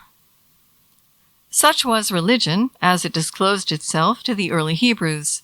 Soon indeed that religion was overgrown by the formalism which converted its practical teaching into mere prohibitions or mere mechanism. But behind these abuses of later history lay the primitive simplicity of spiritual liberty and life. Such also was the historical beginning of the Christian religion. The mission of Christ, like that of each genuine reformer, was to recall men to their original consciousness of God. And it is perhaps the greatest tragedy of history, while at the same time the best proof of the free will of man, that the Hebrew people, to whom Christ announced that he was expressly sent, could not, as a whole, bring themselves to obey his call. They were held in bondage by their accumulated formalism, as many a man has ever since.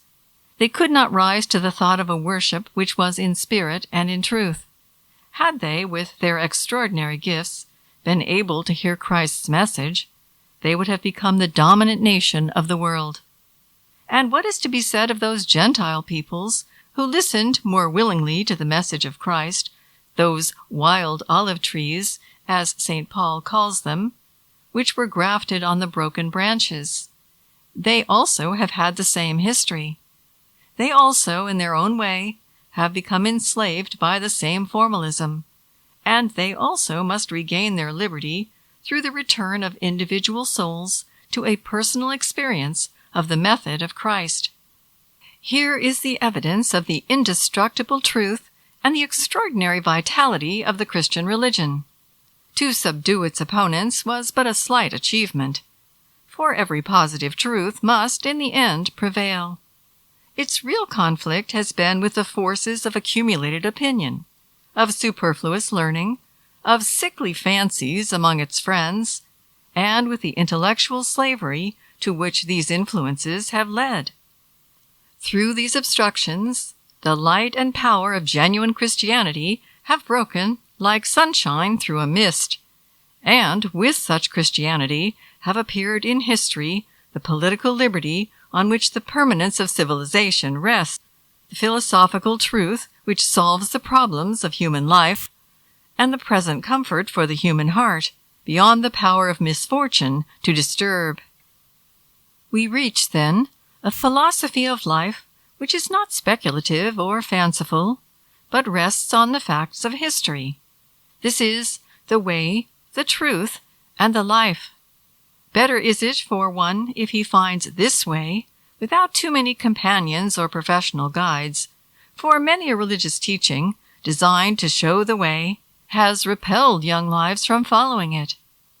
As one follows the way, he gains, first of all, courage, so that he dares to go on in his search. He goes still further, and the way opens into the assurance that life, with all its mystery, is not lived in vain. He pushes on, and the way issues into health, not only of the soul, but even of the body. For bodily health is more dependent on spiritual condition than spiritual condition on bodily health, and modern medicine can never restore and assure health to the body if it limit its problem to physical relief alone. Nor is even this the end of the way of Christ. It leads not only to personal health, but to social health as well. Not by continually exciting the masses to some social program, but by strengthening the individuals of which the masses are made. Here alone is positive social redemption, while the hopes that turn to other ways of social reform are, for the most part, deceptive dreams. Finally, the way is sure to lead every life which follows it, and is willing to pay the price for the possession of truth, into the region of spiritual peace. No other way of life permits this comprehensive sense of peace and assurance. Apart from it, we have but the unremitting and bitter struggle for existence, the enforcement of national self-seeking, the temporary victory of the strong, the hell of the weak and the poor. Yet, at the same time, no peace even for the strong, who have their little day of power, but live in daily fear that this power will fail and leave them at the mercy of the wolves, their neighbors. Meantime, on every page of the world's history, and in the experience of daily life, God writes the opposite teaching, that out of the midst of evil issues at last the mastery of the good, and that in modern as in ancient time, the meek both inherit and control the earth. History is not a record of despotic control like that of a Roman Caesar, effective and intelligent, but necessarily involving a progressive degeneration of his subjects. It is a story of progressive amelioration in moral standards and achievements. And this fact of moral progress is the most convincing proof of the being of God. Thus it happens that to one who loves liberty and who reads history, the logic of thought leads to faith in God. Without such faith, it is difficult to believe in human progress through freedom, or to view the movement of the modern world with hope.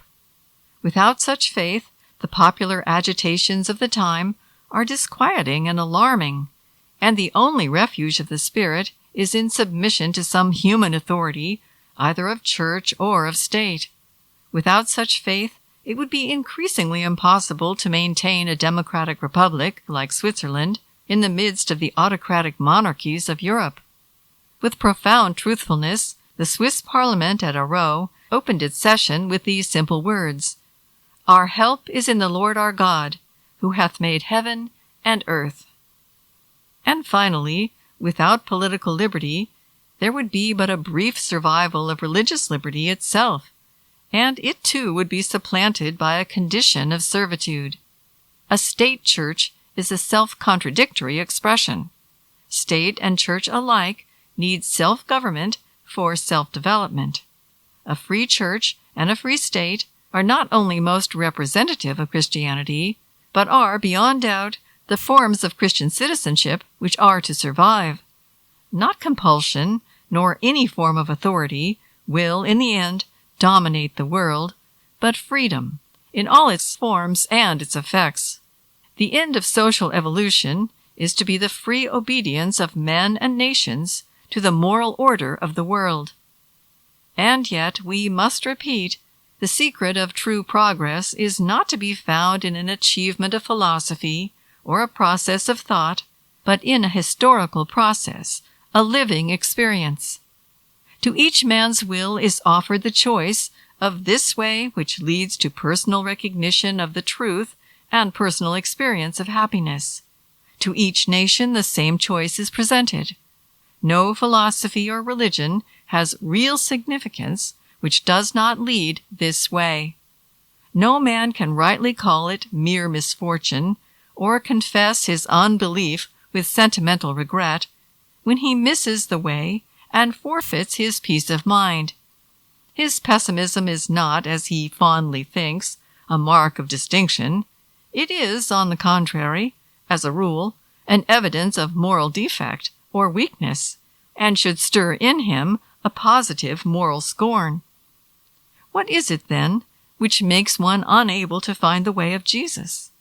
Is it, for the most part, either unwillingness to make a serious effort to find it, or disinclination to accept the consequences of the choice?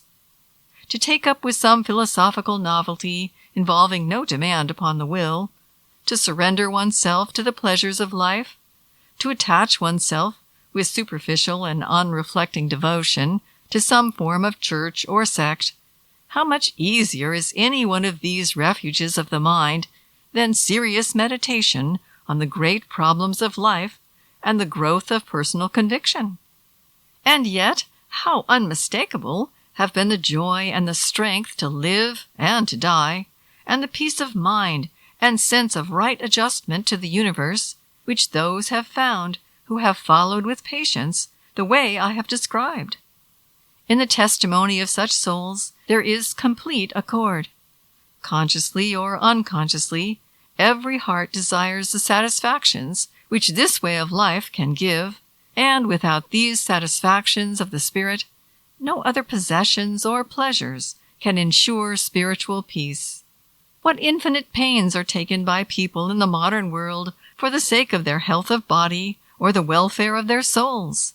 For health of body, they go barefoot in the daytime or sleep in wet sheets at night. For the good of their souls, they go on pilgrimages and into retreats, or submit themselves to other forms of spiritual exercise. They even go farther in their pious credulity. There is not a hardship or folly, or a risk of body or soul, or any form of martyrdom, which is not accepted by thousands in the hope that it will save their souls.